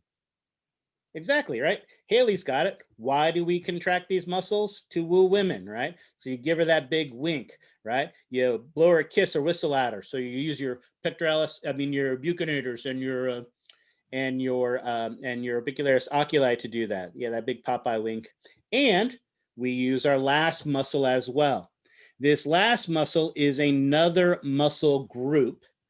This muscle group is called the occipital frontalis. This muscle group is also called the epicranius. You may use either of those names because both of those are appropriate names for these muscles. Right?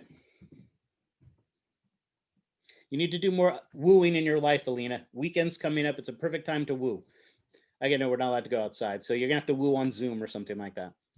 All right. This muscle is a muscle group. And notice we don't necessarily see it in this picture, but we do see it in this picture that our epicranius has two distinct different bellies that we are responsible for. Now, again, calling it the epicranius is a perfectly acceptable name for this muscle. I like the name occipital frontalis because the name tells you exactly where the bellies of this are located. One of the bellies in the muscle is located here on the frontal bone, and that's the frontal belly. One of these muscles is located on the back of the head on top of the occipital bone. So it's the occipital belly. So this would be one of those examples on the exam where I would have an arrow pointing to this muscle, identify the muscle, be specific. And what would your answer to that be? Frontal belly of the occipital frontalis. There you go. Exactly. The frontal belly of the occipital frontalis. So we do need to distinguish the two bellies of this one. All right. Now, what does it do? Okay, elevates the eyebrows. However, if you look closely, there is actually a structure that connects the two bellies together, a tendon, but it is a broad, flat tendon. What was that name we had for a broad, flat tendon? Neurosis. Aponeurosis. And this particular structure, notice on the bottom of your muscle list, there is a list of structures you're responsible for. And that structure you're responsible for, and that's how I'll ask for it on the exam, it's a structure, it's not a muscle, is the epicranial aponeurosis. And you can see that it connects these two bellies together. In fact, if you're convenient enough like me to not have hair, you can really see how these connect to each other, because if you notice, when you elevate your eyebrows, your entire scalp moves. So you can actually move that epicranial aponeurosis back and forth. Great question. There are elevators of your ears that people are able to control. Everybody has these muscles, but not everybody has the conscious control of them. And that's what allows you to wiggle those ears. So the people who can do that, it is indeed a superpower. We all have those muscles, those elevators of the ears, but we all can't consciously control them. But so here we have that structure that goes across that moves when we elevate our eyebrows. All right. What about nose, like the Norris, or there are people that they can move the. People that wiggle their nose and stuff like that. Again, we have dozens of facial muscles. Remember, we have over 600 named muscles in the body. When you look in your textbook and you look at your list, you can see that there are far more muscles than we are going over that you are responsible for. We are responsible primarily for the big muscles, or the, significant muscles that have some kind of significant movement. But yeah, there are dozens and dozens of facial movements that allow us to make these subtle manipulations to our face, which is what allows us to be so expressive, right? You can look at the face of a significant other and know whether they're happy, whether they're sad, whether they're angry, whether they're hungry, right? Just by looking at them. And so it's that subtleness of those facial expressions, because we have dozens of facial muscles that allow us to do that. All right, one more. The last muscle of the head and neck we are responsible for is the platysma. The platysma is this big, huge drape-like muscle that sits over our neck and up onto our jaw. Many of the models, let me rephrase that, all of the head models that you will find don't have the platysma on it, because it's this big, broad muscle that covers all the other dozens of neck muscles that are in there. In fact, if we were in the classroom, there would only be one place in the entire classroom where you would be able to see this muscle, and that would be on our muscle chart. Notice here on our muscle chart, on the left side, and on the left side only, we see this big, broad, band-like muscle that comes up over the neck. Notice it's been removed on the right side so that we can see the muscles underneath, like the sternocleidomastoid. Notice it mostly covers the sternocleidomastoid. So again, most of the models that you're going to see, it's peeled off so that we can see all of these muscles that you're not responsible for in the neck underneath. But it is this big, broad, flap-like muscle, a very superficial muscle. While you're not responsible for the origin, yeah. Exactly. You have this big, huge, broad muscle that comes over your neck up onto your chin. And because it is an inferior muscle, not surprisingly, it depresses the mandible, pulls the mandible down. But because it comes up over onto the chin, it is actually able to extend protrude the lower lip. Right, that pouty face that Haley was mentioning, right, that sticker note of the lower lip. So that pouting of the lower lip. If we lock the mandible, like with the masseter and the temporalis, then it would pull the lip out. Again, this is another one of those muscles where you can see its action. I have to partially undress to show you this, right? If you, again, if you are to contract this muscle by holding your head in place, you can get that Hulk neck. That Hulk neck that you get is that big, you can feel that big flat platysma sticking out as a result of that. So that is that Hulk neck when you get angry is that platysma muscle that you can see flap out as a result of that. All right. Questions on that?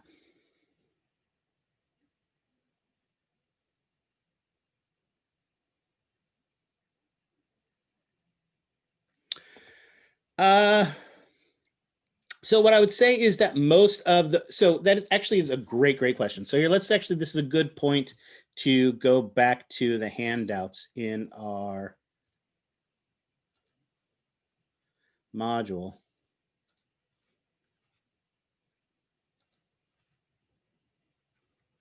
Because the other handout in our module is this bodybuilder picture, right? Can you guys see that?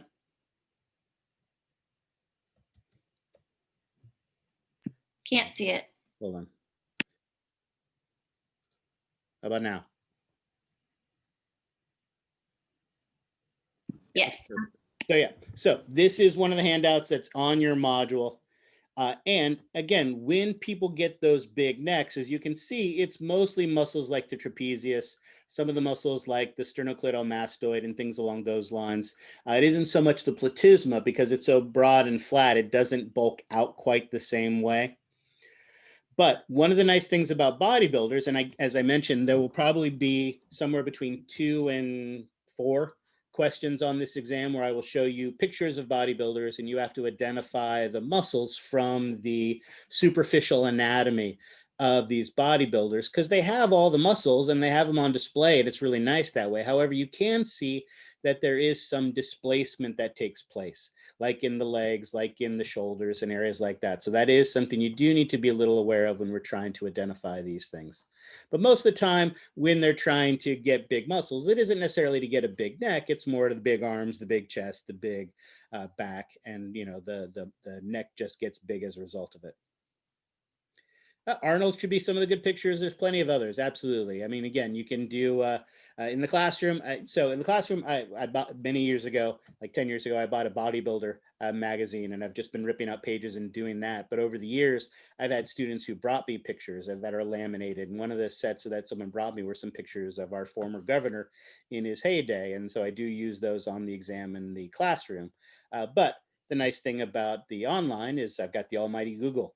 So I can just Google bodybuilder pictures and again, make sure you have your child safety search on when you do that. But otherwise, you can see some really, really great images of some of these things. And like I said, there won't be a lot. My guess is somewhere between 2 and 4 pictures. But you do need to be able to recognize muscles from the superficial. And it'll be the superficial muscles that you'll be responsible for that way. All right. So there you go. That's how the game's going to be played. In lecture, we are going to talk physiology. In lab, we're going to talk origins, insertions, and actions. Any questions on that? All right. It's a little bit early, but I think this is a good stopping point. What I would encourage you to do is to start working on this list and also start working on that graded for correctness handout on the muscle activities. If you can start looking at some of the muscle activities for like the trunk muscles and the arm muscles that we start to get to on Wednesday, then maybe we can get some people to demonstrate them. Give me some examples of some of the actions. So I'm not the only one here making a fool out of myself by doing these things. You guys can make some fools of yourselves and someone else can get laughed at besides me. So again, it's a good way to learn these things. It's a silly way to learn these things, but it can be a helpful and powerful tool. As I've talked about many times, some of these mnemonics can be powerful tools to help you to remember stuff. So I think it's worthwhile to be a little silly to learn these things. All right, and I'm happy to make a fool of myself if it helps. All right, questions on that? All right, excellent. That is all I have for you for today. So 2 things. This actually works out really well. The advantage of being done now is I will release the grades. I will release the exams so that you can look at those. And then I will hold my office hours today from now for the next hour till about 12:45. At 12:45, I'm going to need to leave to get ready for my 1 o'clock meeting. But if anybody has any questions over the next hour, basically, you're welcome to come to my normal office hours. I'm not going to schedule time for the 5 for 5s during that, so that anybody can come who wants to come. But the rest of the schedules are up for those of you who want to pick a time to come and do that. All right. Questions on any of that? All right. I'm going to go release the exams. Have a good day, and I will see you guys on Wednesday. Bye.